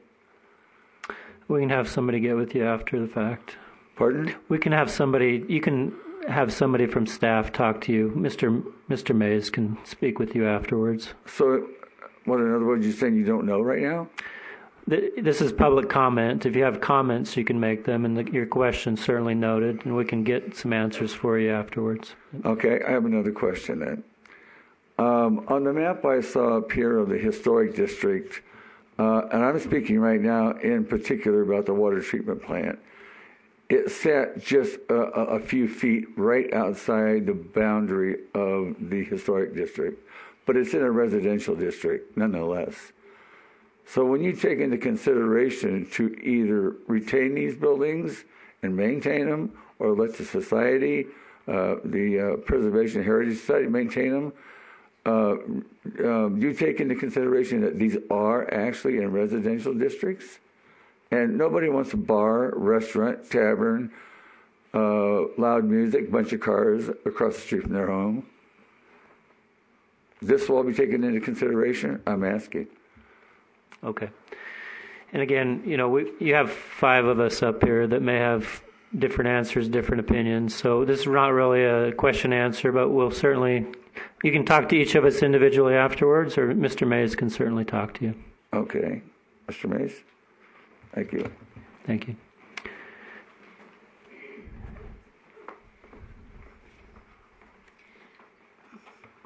Mayor, my name is Linda Graham, and I'm part of the Historic Preservation Committee, and I've been listening to the presentation, and thank you very much. All of your comments have been very thoughtful and thought-provoking, so I'm glad you're engaging, in this subject.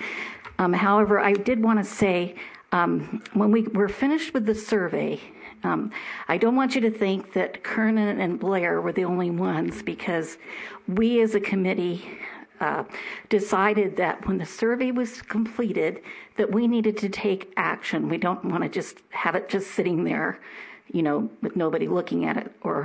And like Kernan said, it was part of the plan of our committee to present this survey to the council, because that was what was originally requested. So I just want you to know that we were all on board with it. Thank you. Yes, please. Hello, my name's Jonna Malore. I've lived here for just over 3.5 years. Just wanted to tell you that when my husband and I were looking for a new place to live, we lived in Steamboat Springs, Colorado, which is a historic ski town in Colorado. It also has historic buildings, and it's a very small town. And so when we came across this place accidentally, we loved it because it reminded us of that small town feel, the friendly atmosphere. The controlled growth ordinance was a huge thing for us, that there was no gambling. That was awesome. We can go over the mountain if we want that. Also, the historic buildings were a big draw, and that this is a historic community, which is what we're used to. The size, the friendliness of everything here.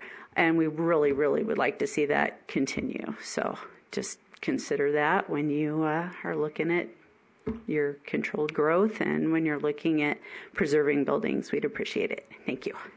Thank you. Judy.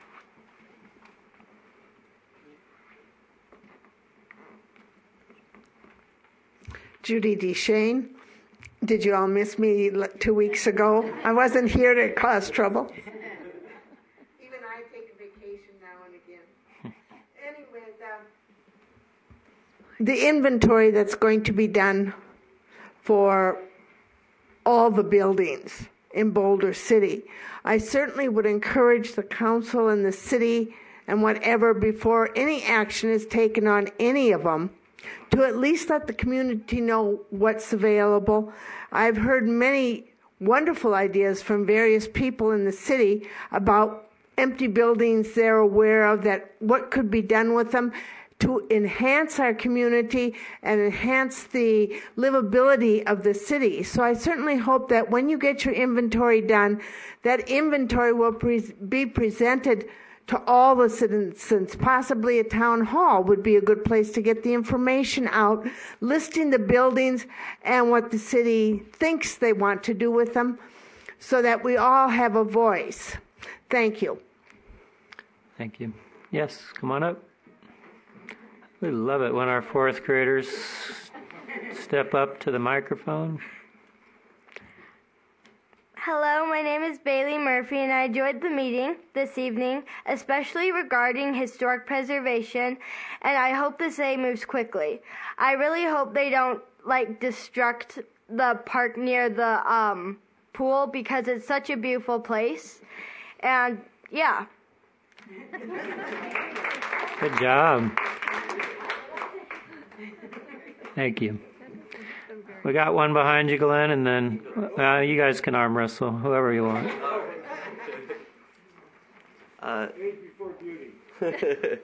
James Adams. A lot has been talked about the strategic plan and wanting to get this discussion rolling as we're talking about the strategic plan. I thought it was unfortunate that nowhere in the priorities listed in that strategic plan was historic preservation found in there. So when we were going through and listing the priorities that we thought, we were giving them a number ranking, nowhere on there was historic preservation. There was a comment section at the very end, kind of an open-ended comment. I know when I did the online survey, I went through the whole thing, I made my comment and everything, and then I sent it, and then afterwards I realized I didn't say anything about historic preservation. It's one of the most important things to me in the city. It just was completely out of my mind. I was busy thinking about, fire and sewage and traffic laws, all these other things that you see in there. And then at the end of it, it just didn't even cross my mind. I went to one of the workshops, and it was everywhere. Everybody was talking about, historic preservation. There's different ideas, obviously, whether adapt, reuse, and other ideas, but it's very it was very prominent theme. And then when I was going through the packet, they had the word count. So safety and safe, I believe, had almost 70 mentions in there. And then, but then I saw historic only had 18, and I thought that was odd, because I thought, well, there was a whole lot at just my one meeting. And when I went through and I counted all of the comments, including the words history, not just historic, you all of a sudden went up to almost, or over, I think it was 30 comments I counted. And I tried to use just each comment itself, if they said history and historic in the same thing. I didn't take those word counts and put them together and just doing that. And so you actually almost doubled the amount of comments in just what was presented and I know it was just a keywords or whatever, but much more prominent in the community responses than how it was kind of presented. When I was going through it, didn't really read much about that. I couldn't make it to the workshop, unfortunately. So I'm not sure how that was discussed, and I am very grateful that it's something that has been discussed amongst council, that it's very important. So I just think that it's unfortunate that the historic preservation was not put in there as a priority, because I think I think fire, police, all those things are at the very top of the priority list. Those are all covered under safety, and then you have family and clean, and then historic all right there. Whether or not it's a priority, it's hard to say because it wasn't put on the list, but I would argue that it most likely is a priority to many residents here. Just like Mr. Schuman said, that he believes, probably 98% believe that it's important. So I would agree with that. I know I personally do. So anyways, thank you very much. Thank you. Anyone else wishing to speak? Glenn? Yep. My name is Glenn Fan. Good evening, council members. Just a quick thing. I'm a firm believer in historic preservation for our town. I hope we can come up with some kind of a plan. The survey of the city-owned buildings is great, and I agree with my wife. Seldom do, but I do this time. About getting that information of what buildings are out there, get it to the public and stuff like that. Repurposing some of our buildings, I think, is a great idea. We want to do whatever we can do to keep from having to tear them down because of lack of maintenance. My personal opinion on the water treatment plant, I think it'd be a great place to go pay my water bill. I think we ought to move the water department into that building. I mean, think about it. Why not? And part of if you don't need the whole thing, well, part of it could be a little bit of a water museum that the city runs. It's being occupied, it's being taken care of. Because we're in there, we're using it. If something breaks, we fix it. Just like like Councilman Schumann said earlier. Think about it, just a thought. Maybe it's a dumb thought. I don't know. I like the idea, and I think it'd be fun to go pay my water bill there. I'd probably do that more often than I'd put it in the mail. Thank you. Thank you. Anybody else? All right, we'll close public comment on that item. So I'll add a few observations. First off, I just want to say how much I agree that regardless of whether this came from the Historic Preservation Committee or as a whole or not, I want to give a shout out, I think, to the Historic Preservation Committee and those associated with historic preservation, whether directly with the committee or not. I think that as far as that committee goes, it's been the most active that it's ever been within the past few years. And I think that, definitely brought historic preservation to the forefront. Mr. Adams used the word priority. And so as part of our strategic planning, it is one of our 5 priorities. I think we call them goals, but they are the top 5 priorities. And so, we know historic preservation is important, and some of these questions in the survey, I would agree with Mr. Schumann. It's unsurprising, and I think Councilwoman Levitt said that too. It's not surprising that people in Boulder City think that historic preservation is important. It is a little curious to me that sometimes 17% or however many say that that it's not important, because it's always been important in Boulder City. Feeling it's important and turning it into an action plan are sometimes two different things, obviously, and so that's our next goal, is to turn it into a better action plan. Now, Boulder City, the charm of Boulder City and why people still come here because of the historic feel, it's not by coincidence. Part of it is because we have a rich history here that's connected to Hoover Dam, and part of it is because there have been historic preservation efforts in the past. It sounds to me like this particular the thrust of what I'm hearing is more towards buildings, and both public and private buildings, and preserving those. Some of the things that have been done in the past and I got these stats from a variety of sources, including online and my past involvement with the Boulder City Museum and Historical Association. So they're probably not super current stats. They're probably actually higher stats than this. But the historic, it's involved the city. It used to be the Hotel Association, became the Museum Association. But they have 2 historic buildings. One is the Boulder Dam Hotel, obviously, that's the icon of Boulder City, and that's taken dozens of years and tens of thousands of volunteer hours and lots and lots and lots of not only public funds but also private funds that have been invested in that to make that into what it is today. And it continues to cost a lot of money, but it's it was made a priority, and it's really the gem of Boulder City and one we can point to as a big success story. The other asset that the Museum and Historical Association has was acquired recently through a generous donation. I think it was Teddy Fenton's Dingbat House, and that's an important one as well. But in addition to those two buildings, the Museum and Historical Association has thousands of biography files, a 300-plus book library, and this is all on the history of Boulder City as well as on Hoover Dam, 10,000-plus photos and negatives, 500-plus 3D objects and artifacts, and I don't know if you've ever seen them, but if you've been down in the basement of the Boulder City Library, many of them are there, and you've probably seen, at least one of them, the old fire truck that was in some of the prior parades on 4th of July and things like that. There's an extensive oral history collection there as well, extensive manuscripts, including primary sources, materials like journals and things like that. Of course, they have the permanent exhibit there that attracts about 25,000 plus visitors a year, and they have,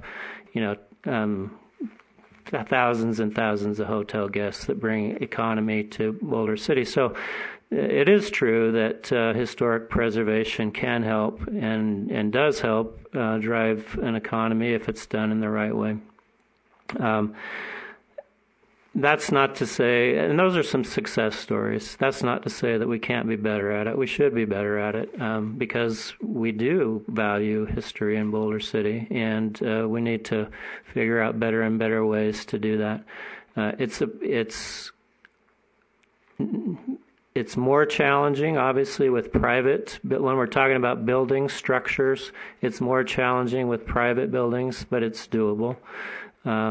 It should be less challenging with public buildings because we already own them, although as those that have been involved on the Historic Preservation Committee know, and just in politics in general in Boulder City, the way you're successful with those types of things is that you're able to come to a consensus on what should be preserved, how to do it, and then, on what the plan should be for doing it. So fighting over it never produces good results. At the end of the day, we have to come together as a public and figure out, we've decided historic preservation is a priority. Now we have to figure out collectively how to do it and make it happen. A couple things I've heard tonight about adaptive reuse. I think Councilman Schuman called it repurposing. Whatever you use the term, I mean, that's a truism as well. You have to have those buildings occupied in order for them to be saved. There has to be a purpose for them, or they go by the wayside. There's not enough money in the world to save everything, and there's not enough interest to save things that aren't being used for valuable purposes. And so we need to figure out what those purposes are and incentivize private owners to do that, and create a plan for the public properties to make sure that happens over time. I'm sure there are many, many examples out there of codes that we can borrow from, and I don't know what's, the devil's always in the details on those things, but I don't know what the best model is to follow on those. But I would certainly be interested in seeing some, prototypical models of communities that have been successful in the types of codes they put in place for that to happen. Because, just as an example, one thing that came up in my council briefing today was that, the Desert Inn hotel it's got new ownership there, and you've probably seen the kind of yard sale out there and in front for a while, but that's one where the owner's coming in and apparently going to renovate and try to figure out what to do with that. And from the sounds of what I'm hearing is wants to try to keep it in a vintage historic type of state. But Heidi Swank, she did mention that whole corridor through there as being an important one. And, if you're looking for something besides our connection to Hoover Dam that we might want to preserve, it might be that, that probably more of the 40s, even 50s, early 60s, Palm Springs type look. Those signs certainly are historic, the neon signs and things like that. And we've got some great examples with the El Rancho, for instance, it makes it a nice, attractive area when we preserve those types of things. So, but again, if you wait too long on that and even 2 or 3 of those signs go away, or 2 or 3 of the vintage type properties go away, then all of a sudden, you don't have that stretch anymore where it's a consolidated theme. And so I also saw in the materials for the survey that there was some, I think it was mentioned that Salt Lake City was one of the examples that where we got some of those questions from, and I'd be interested in seeing some of those as well, in addition to the codes that we might look at towards implementing. I will say that in addition to our strategic plan, that I know that the city is in the process of hiring a new economic development director that's coming on here pretty quick, end of this month, if I'm not mistaken, or fairly soon. And I know that as part of all the restructuring that's going on within the city, that we're going to have a cultural arm and a historic preservation arm, and so I'm encouraged by the fact that the Historic Preservation Committee has been working with staff as well on things like trying to figure out if we can take advantage of SHPO, get state grant funding. SHPO was a big important part of the Boulder Dam Hotel as well. And but their funding went away when the economy went down. I think they were still into zero for several years, and now they're back up and running again. And so that's an important resource we can look to, as well as I'm sure there's other federal grant sources, which hopefully will start coming back, because when the economy was good, those funds were available, and then nationwide they went away for many years until they're finally coming back again, and hopefully we're not going to see another big downturn. But above all, we need a plan, and then we need priorities, and we need money to do it, because again, it costs a lot of money to take care of these things. And so appreciate the survey results. We'll take those under advisement, and appreciate Councilman McManus bringing those to our attention. Ms. Davenport, thank you for your presentation tonight. It was great. All right. We are on to item number 9, canvass of Boulder City ballot questions placed on the November 6, 2018 general election ballot. And Madam City Clerk, do you want to introduce that, or do I need to just jump in and read this? I'll just give a brief overview that the council had put forth 3 ballot questions on the November 2018 general election ballot. Those ballot questions, the first one was if voters would authorize expenditures from the Capital Improvement Fund to purchase a new fire engine. All Capital Improvement Fund expenditures must be voter approved. That question passed 56.18% to 43.82%. Ballot question number 2 was authorizing the city to refinance existing debt. That question failed with a vote of yes, 39.53%, no, 60.47%. Ballot question 3 was a simple charter amendment to have our charter read almost the exact same as state law. That also failed with a vote of yes, 44.48%, no, 55.52%. The unofficial results were included in your packet. We received the official results over the weekend, which were forwarded to you today and also in front of you on the dais. NRS 293C.387 requires the City Council, particularly the mayor, to canvass the returns and approve the official abstract, which is in front of you. Canvassing the returns is just simply reading that canvas sent by Joe Gloria regarding any errors. So if you would like to read that into the record, Mayor, and then the council can approve that and then direct me to transmit the results to the Secretary of State, please. Okay. Yes, I'll read that. So this is from Joseph Paul Gloria, the Registrar of Voters.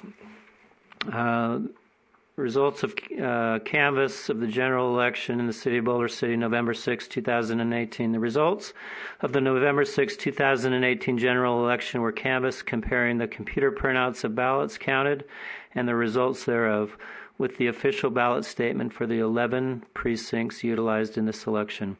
We identified one discrepancy in one absentee precinct between the computer count and the roster count cast in the 11 precincts. One absentee return envelope was returned with 2 ballots in the same envelope. There were no tabulation errors in the 11 precincts. In the foregoing reconcilable discrepancy would not alter the outcome of any race in this general election. Therefore, as the duly appointed Registrar of Voters of Clark County, Nevada, I do hereby approve the canvass results of the Boulder City questions 1, 2, and 3 in the general election for certification. Joseph Paul Gloria, Registrar of Voters. And so I will go ahead and move that we approve that canvassing of the results. Okay. All in favor? Aye. Any opposed? Yeah, that motion carries, and so I guess you're directed to certify those, right? Thank you. And I'd just like to make one comment about the results of that. 2 of the questions, 2 and 3, 2 was the refinancing of debt.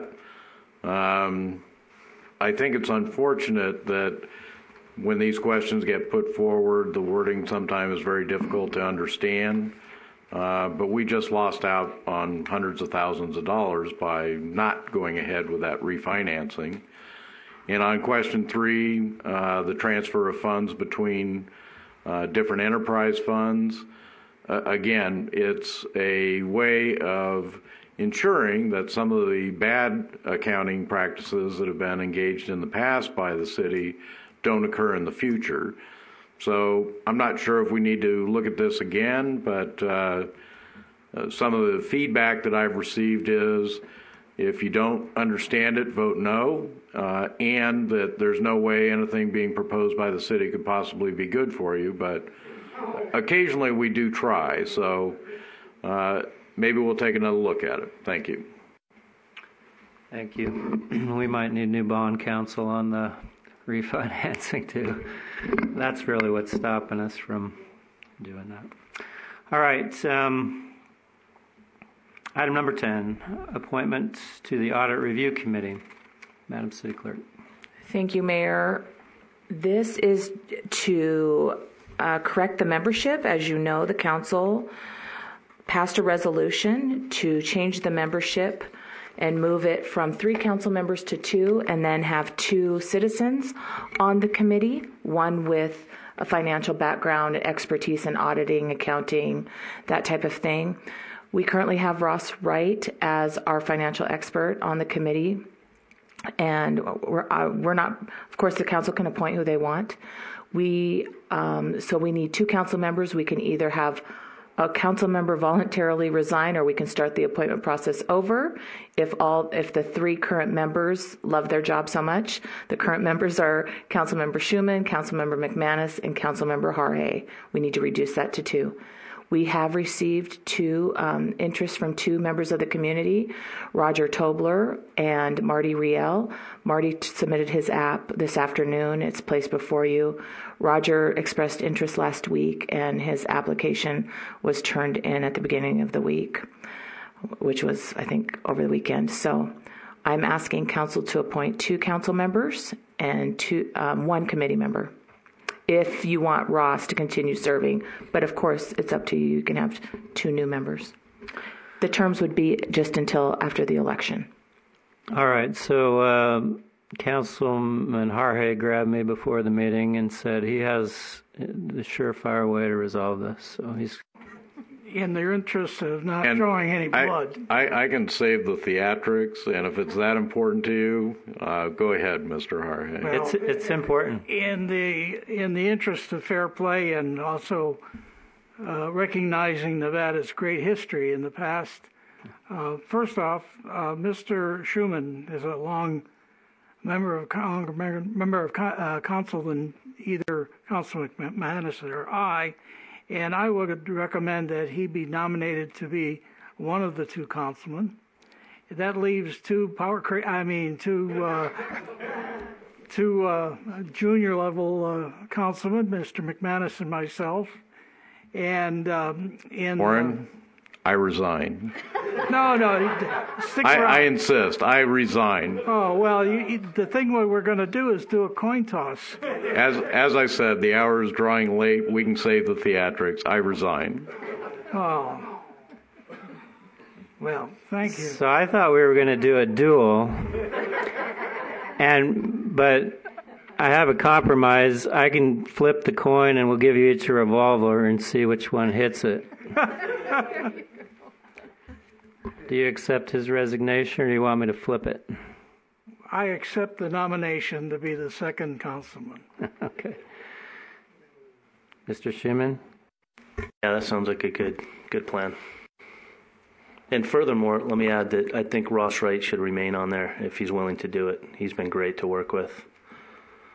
So I think that just leaves us with nominating the other person, which I'm ready to do that whenever you are, Mayor. Okay, I will open nominations for the appointed position from the community.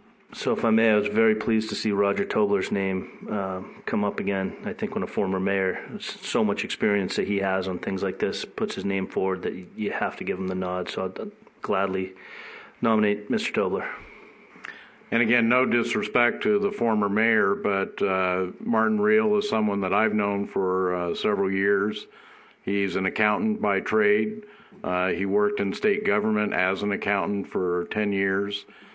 This is a technical committee, and I think it's important that we get someone with a technical background in government accounting to work on a committee like this.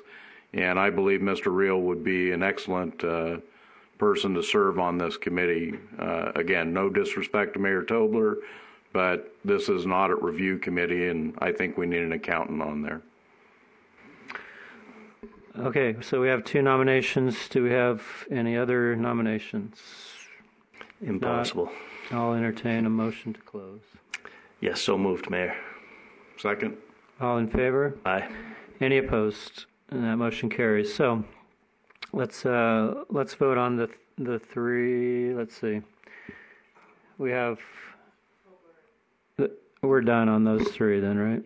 Okay. All right. So we'll just do this by raise of hands then. We'll do Roger Tobler first since his name was first. All in favor? Any opposed? Oh, I guess we don't do opposed. Okay. Marty Reel. All right. So we have Mr. Marty Reel. I didn't see him here tonight, but I worked with Marty in the past too on the Boulder City Museum Historical Association. He is a great accountant, and he'll be good. And we do thank Mayor Tobler for putting his name in that. He has been on the audit review committee in the past as well, so I'm sure it won't hurt his feelings too much that he's not going to be on it again. All right. All right. I think we're to our final public comment. Anyone wishing to speak in final public comment? Glenn. My name is Glenn Fann. Good evening again. All positive, guaranteed. Just a quick shout out to the water department. I noticed there's a small leak out in the street in front of my house. I called up the water department at about 10 o'clock this morning, and they had two trucks out there by about 1 o'clock this afternoon, and it was all finished up and cleaned up and done by about 4:30. So just a little attaboy to the water department for a job well done, I thought. Thank you. Thank you. Any others? Yes.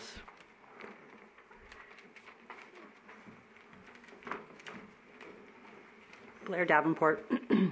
So I just wanted to formally thank Linda for setting the record straight regarding the Historic Preservations Committee's involvement and support of tonight's presentation. Thank you.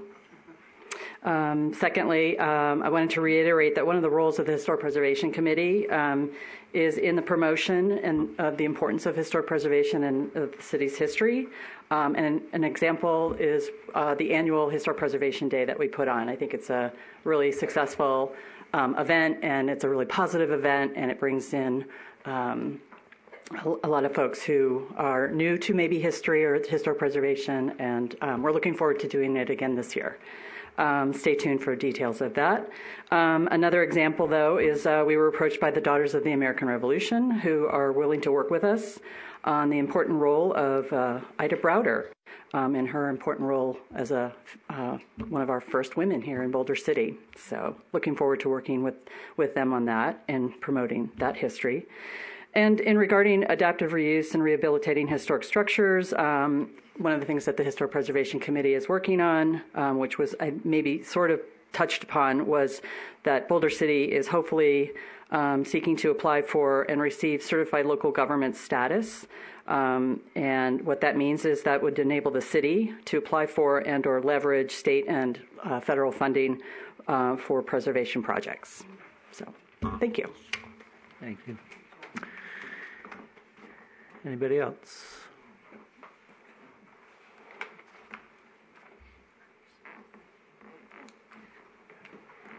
Judy DeShane, I'm just wondering, did you sign an agenda for the young lady for 4th grade? You recognized her, but you didn't offer her to come up and get it signed. So if you haven't, maybe you should do that. Absolutely. Thank you. Anybody else in public comment? All right, come on up. We're going to sign your agenda right now so you can go to bed. Come on. All right. Look at that. That's some good notes right there.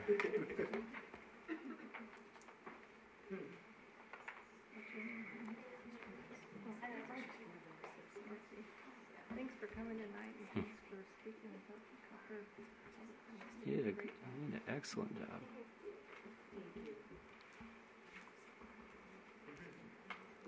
Who's your teacher?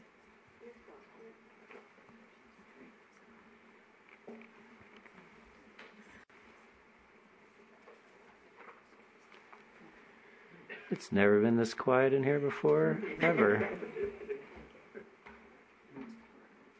It means all eyes are on you. It's funny because your mom's never shined you. Thank you. Thank you. Addendum to my little reminder. Mr. Schuman, you had assured a few months ago that you would remind the mayor in case he forgot. So you're no better than he is. Wait, what? It's all his fault. That's what I just heard. Okay. There's enough blame to go around. Our final item is city council reports. Any council reports tonight? Mr. McManus. The next time we'll get together will be after Thanksgiving, so I just want to wish everybody a happy Thanksgiving. Also, this past Veterans Day, I want to thank the American Legion for inviting me to speak to their gathering. Again, we've got a lot of veterans here in Boulder City, and we owe a debt of gratitude to all of them. So thank you. Thank you.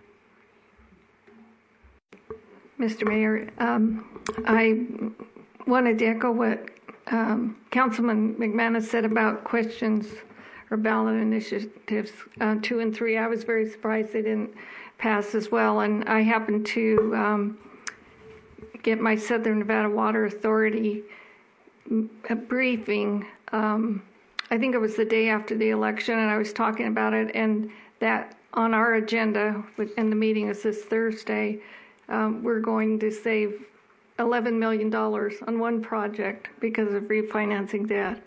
So I think we need to find an easier way to explain that to people And one of the things someone said to me was, you just, excuse me, look at it like a mortgage on your house. So if you have a chance to get a lower interest rate on the mortgage on your house and save money, you're going to do it. And if we can explain it as simple as that, maybe we can get that passed. But anyway, I was surprised at that. I wanted to make mention, and I don't want to take any wind out of Councilman Jorge's sails, but mention the Pooch Parade, which was really a lot of fun. And my particular pooch won in the category of most patriotic. Yes. It was rigged. But he was the only entry. So anyway, I thought for a first-time event it was great. It was very well attended and a lot of fun and a lot of cute costumes on the dogs. And my dog would never win for being obedient, but anyway, congratulations. I think Linda Barnett was kind of the impetus behind getting that going, and it was very successful. I too wanted to mention Veterans Day. I went out to the event out at the Veterans Home, and it wasn't as well attended as it usually is, I think because of the weather. It was so cold and blustery that day, and so they had many of the residents who were in wheelchairs out there, and they usually do have them participate, but it was so cold that they kind of cut the ceremony short. But it was still an honor to go and to meet and talk to a lot of our veterans, one of whom was Chief Shea. And it was a great event, great music, great talks. Our newly elected U.S. Senator Jackie Rosen was there. The keynote speaker was great, but he limited his speech to about 5 minutes, so we weren't all freezing to death. But anyway, I was very honored to be there. And then I had my LVCVA meeting today, and a couple of things of note that I wanted to share with you are the mayor of Las Vegas had asked Jeremy Aguero, who's with, is it Applied Analysis, to determine how much of the tourism dollars are going to education, because it's something that we're continually criticized for. And I picked up the wrong packet, so he had another packet, but I had it in my notes that I took. At the last legislative session, the tourism was the largest source of money for education at $1 billion.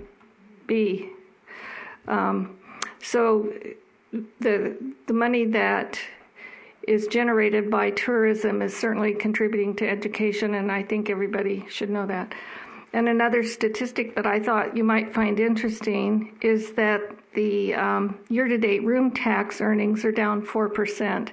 And that has happened, I think, as a result of 1 October. Ever since that event, the room rates, or not the room rates, but the room occupancy has been down a little in Las Vegas, but they're still generating, obviously, a lot of money, and it won't affect the money that we'll be getting from the room tax that comes back to the city.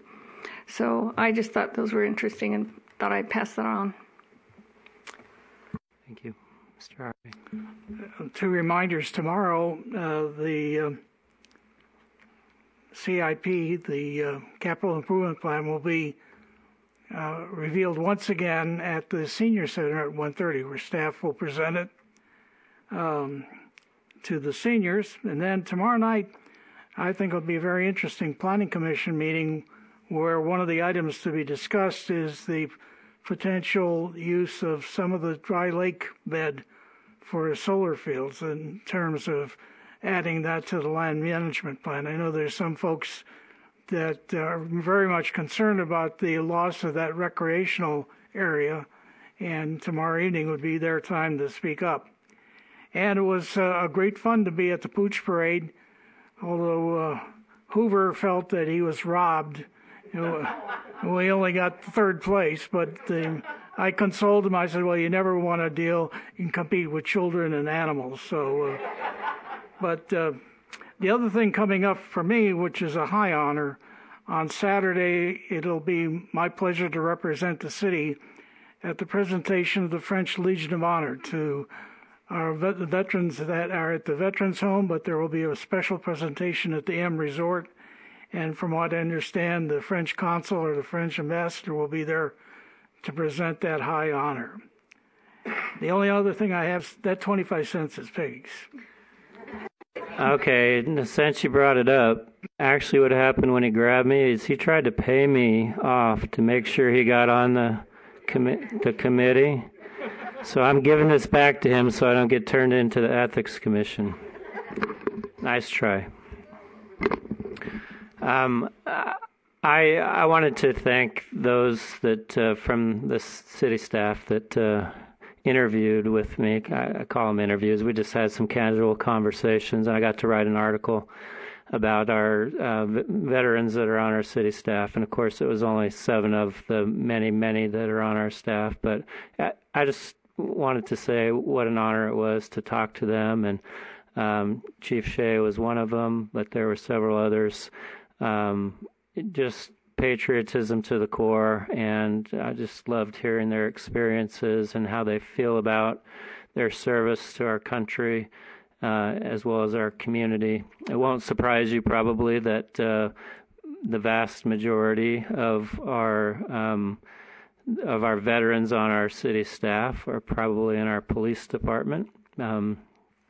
There's obviously some transferability there, but one thing I found out from all of the veterans in whatever positions they were in, whether it was on the fire department or in public works or otherwise, landscape division, is they all felt like, those what they learned there, the values, leadership skills, and certainly their commitment to the public was, that was instilled in them in their service to the military. So I just want to thank the department heads for helping to facilitate those, as well as those that were willing to talk to me for a while. And I think that's it. So happy Thanksgiving, everybody. Thank you for being here tonight.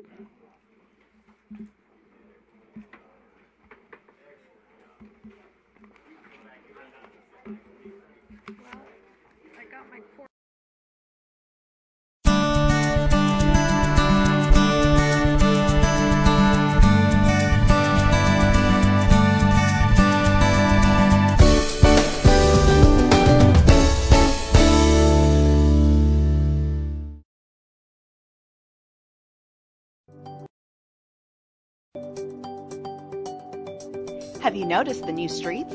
You know the ones I'm talking about.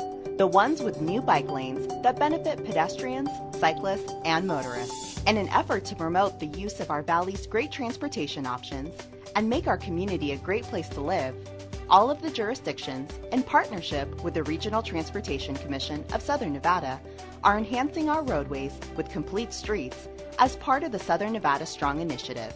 Complete streets are roadways designed to include room for drivers, transit riders, pedestrians, and cyclists. Like this area at First and Clark. Or right here at Highview and Valley Verde. Or this rapid flashing beacon right here on Alexander Road and Arcata Way. Or right here at Georgia Avenue and Adams Boulevard. Or right here at Pioneer Boulevard and Grapevine Road. Or here at Fort Apache and Elkhorn. Complete streets are designed to be safe for all users, regardless of how you choose to travel.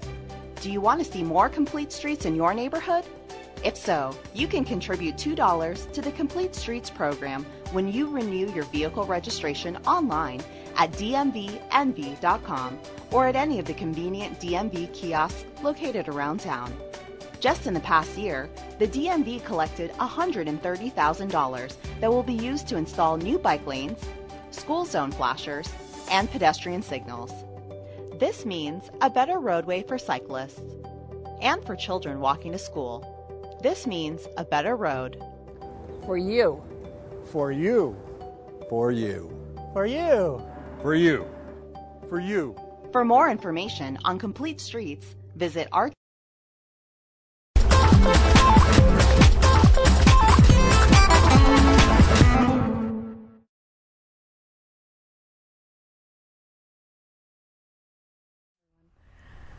A plan of attack, like something that maybe the military would use? It's a plan that my daughter uses to plan for her basketball games. Strategic plan is how I get my wife and kids in an area that they don't want to be. It's a document that's strategically done. A strategic plan would be the implementation of a vision. A strategic plan is a guiding, fluid document that helps the city plan for its future. The goals and objectives have been identified through community input.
It's been said that everything we are or will ever be begins with a single drop of water, that each drop brings a sacred gift, and that as these drops accumulate to form streams, rivers, lakes, and seas, completing the cycle with returning rain and snow, life renews from year to year just as it does from generation to generation. Water means life for us all. Whoever you are, whatever you do, you and everyone you know or ever will know absolutely depends on a safe and reliable supply of clean, fresh water. Maintaining that supply of fresh water that we all depend on for our health and well-being in the face of ever-increasing threats from overuse and pollution requires constant vigilance. A new threat to our water supply has emerged in North America over the last 2 decades that has the potential to forever alter our ability to access and use those vital water resources. That threat is the rapidly spreading invasion of quagga and zebra mussels. And our attention and vigilance is needed now to safeguard our life-giving water resources for future generations.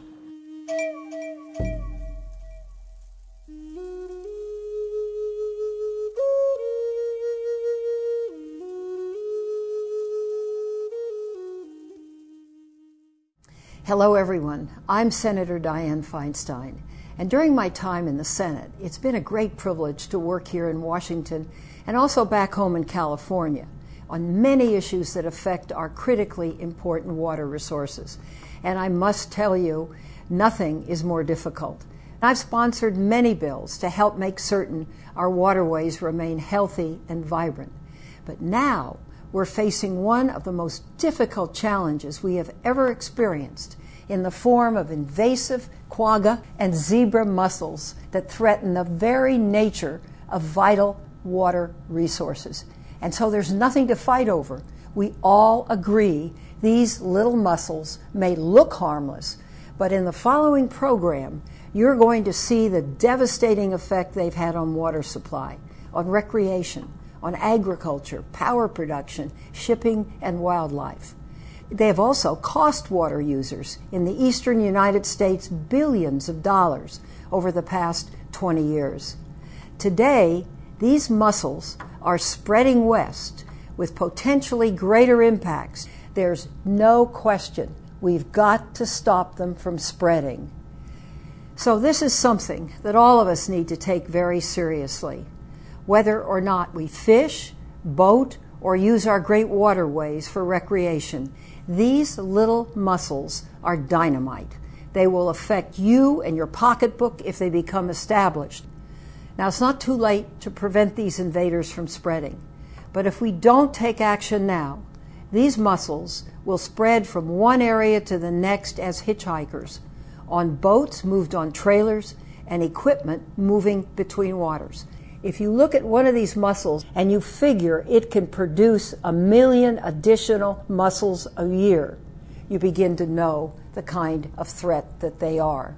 This program will give you the tools you need to play your part in stemming the tide of this invasion to protect our economy, our ecology, and our great cultural heritage.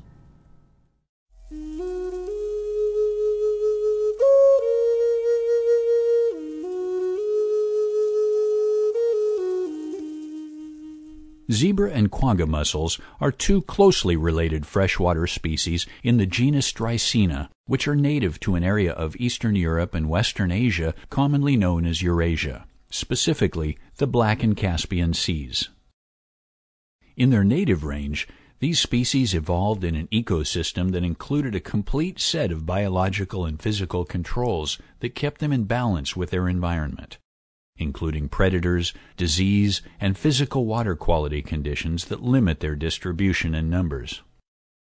In the late 1700s, Dreissenid mussels spread to Western Europe when an elaborate system of freshwater canals were constructed to facilitate the transport of goods and services throughout Europe. Because this occurred before the peak of industrialization and included many of the biological and physical controls that kept them in balance in their native range, the impacts to Western Europe have been significant but manageable. Sometime in the mid-1900s, Zebra and quagga mussels were introduced into the North American Great Lakes, most likely in the ballast water of a cargo ship traveling from a European freshwater port. The first reported finding of dry-scented mussels in North America occurred when zebra mussels were found in Lake St. Clair in 1988. During the following decade, zebra mussels spread rapidly, principally by downstream larval drift, but also on watercraft and equipment, to infest nearly every waterway connected to the Great Lakes, including the Mississippi and St. Lawrence rivers. And by the late 1990s, they were found in 23 states and 2 Canadian provinces, all east of the 100th meridian. Also in the late 1900s and early 2000s, a secondary invasion occurred when quagga mussels, which had represented only a small percentage of the mussel population before then, began to dramatically expand and by 2010 nearly completely dominate the dry-scented mussel populations of the upper Great Lakes. Since then, they have continued to expand their range, primarily by hitchhiking on trailered watercraft and equipment moving between watersheds. But it wasn't until 2007 that dry-scented mussels were found west of the 100th meridian, when quagga mussels were found in Lake Mead, and subsequently in downstream Colorado River impoundments and all connected waterways of the Colorado and Arizona aqueduct systems. In January of 2008, zebra mussels were found in San Justo Reservoir in Central California, and 2 adult zebra mussels were collected at Pueblo Reservoir in Colorado. However, while zebra mussels have become well established in San Justo, no additional adults and only a few veligers have subsequently been found in Pueblo Reservoir.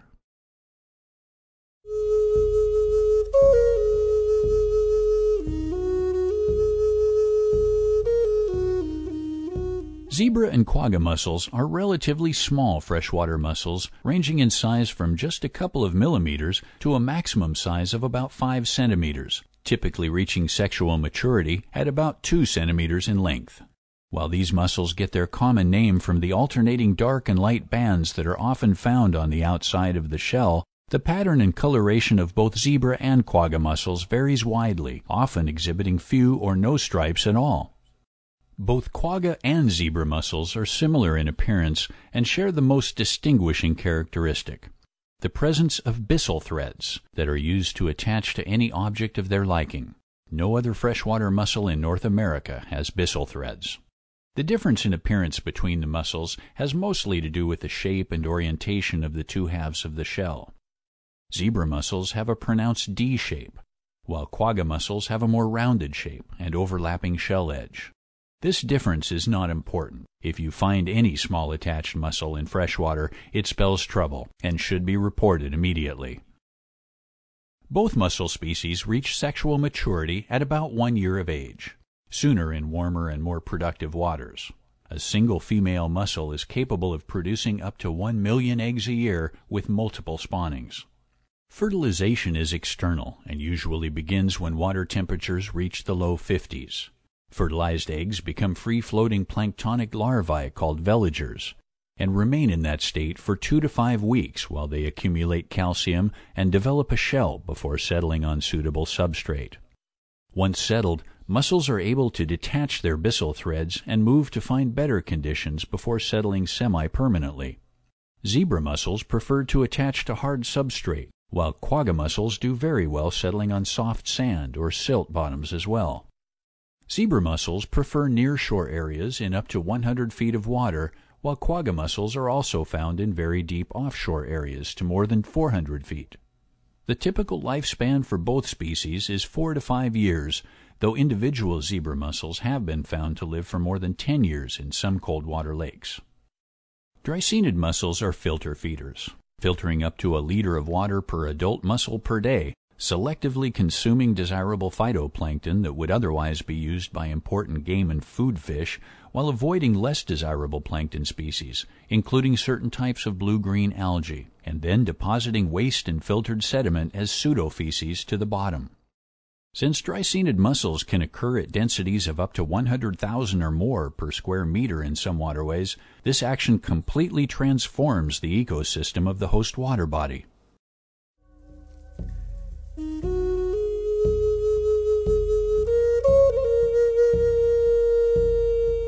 Zebra and quagga mussels can have far-reaching and devastating impacts to water supply, power production, recreation, fish and wildlife, shipping and navigation, and other important economic, cultural, and ecological resources.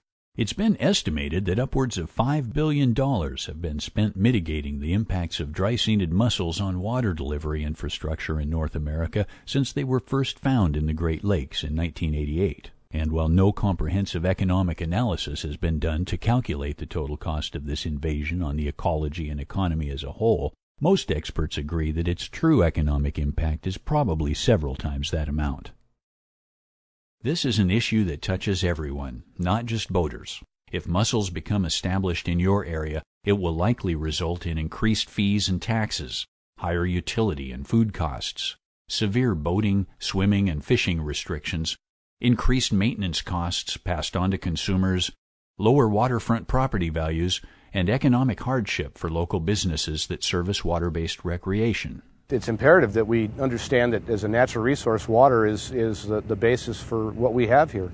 Not only the recreation, but our farming in the south, the fisheries that we have, tremendous fisheries in Idaho, and in the entire Northwest. And this is not an issue that we can look the other way at. It's actually, this is the last stand. Well, as we've seen zebra mussels enter our state and spread within our state, there's been a change in attitude in how we look at things, where at first people just thought it was limited and localized sort of impact, but as we've seen it quickly spread, there's been some interest in trying to understand the dynamics of these populations. And one thing that's become quite clear is that no one in Kansas is protected from the impacts of zebra mussels or other aquatic nuisance species.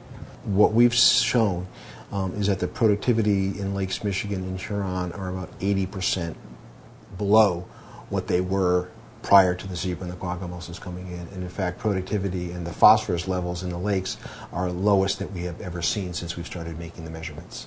So the ability of zebra and quagga mussels to completely transform aquatic habitats would be a huge problem for just even fish passage alone, changing the fish passage facilities to the point that they're not usable by these fish, changing the habitat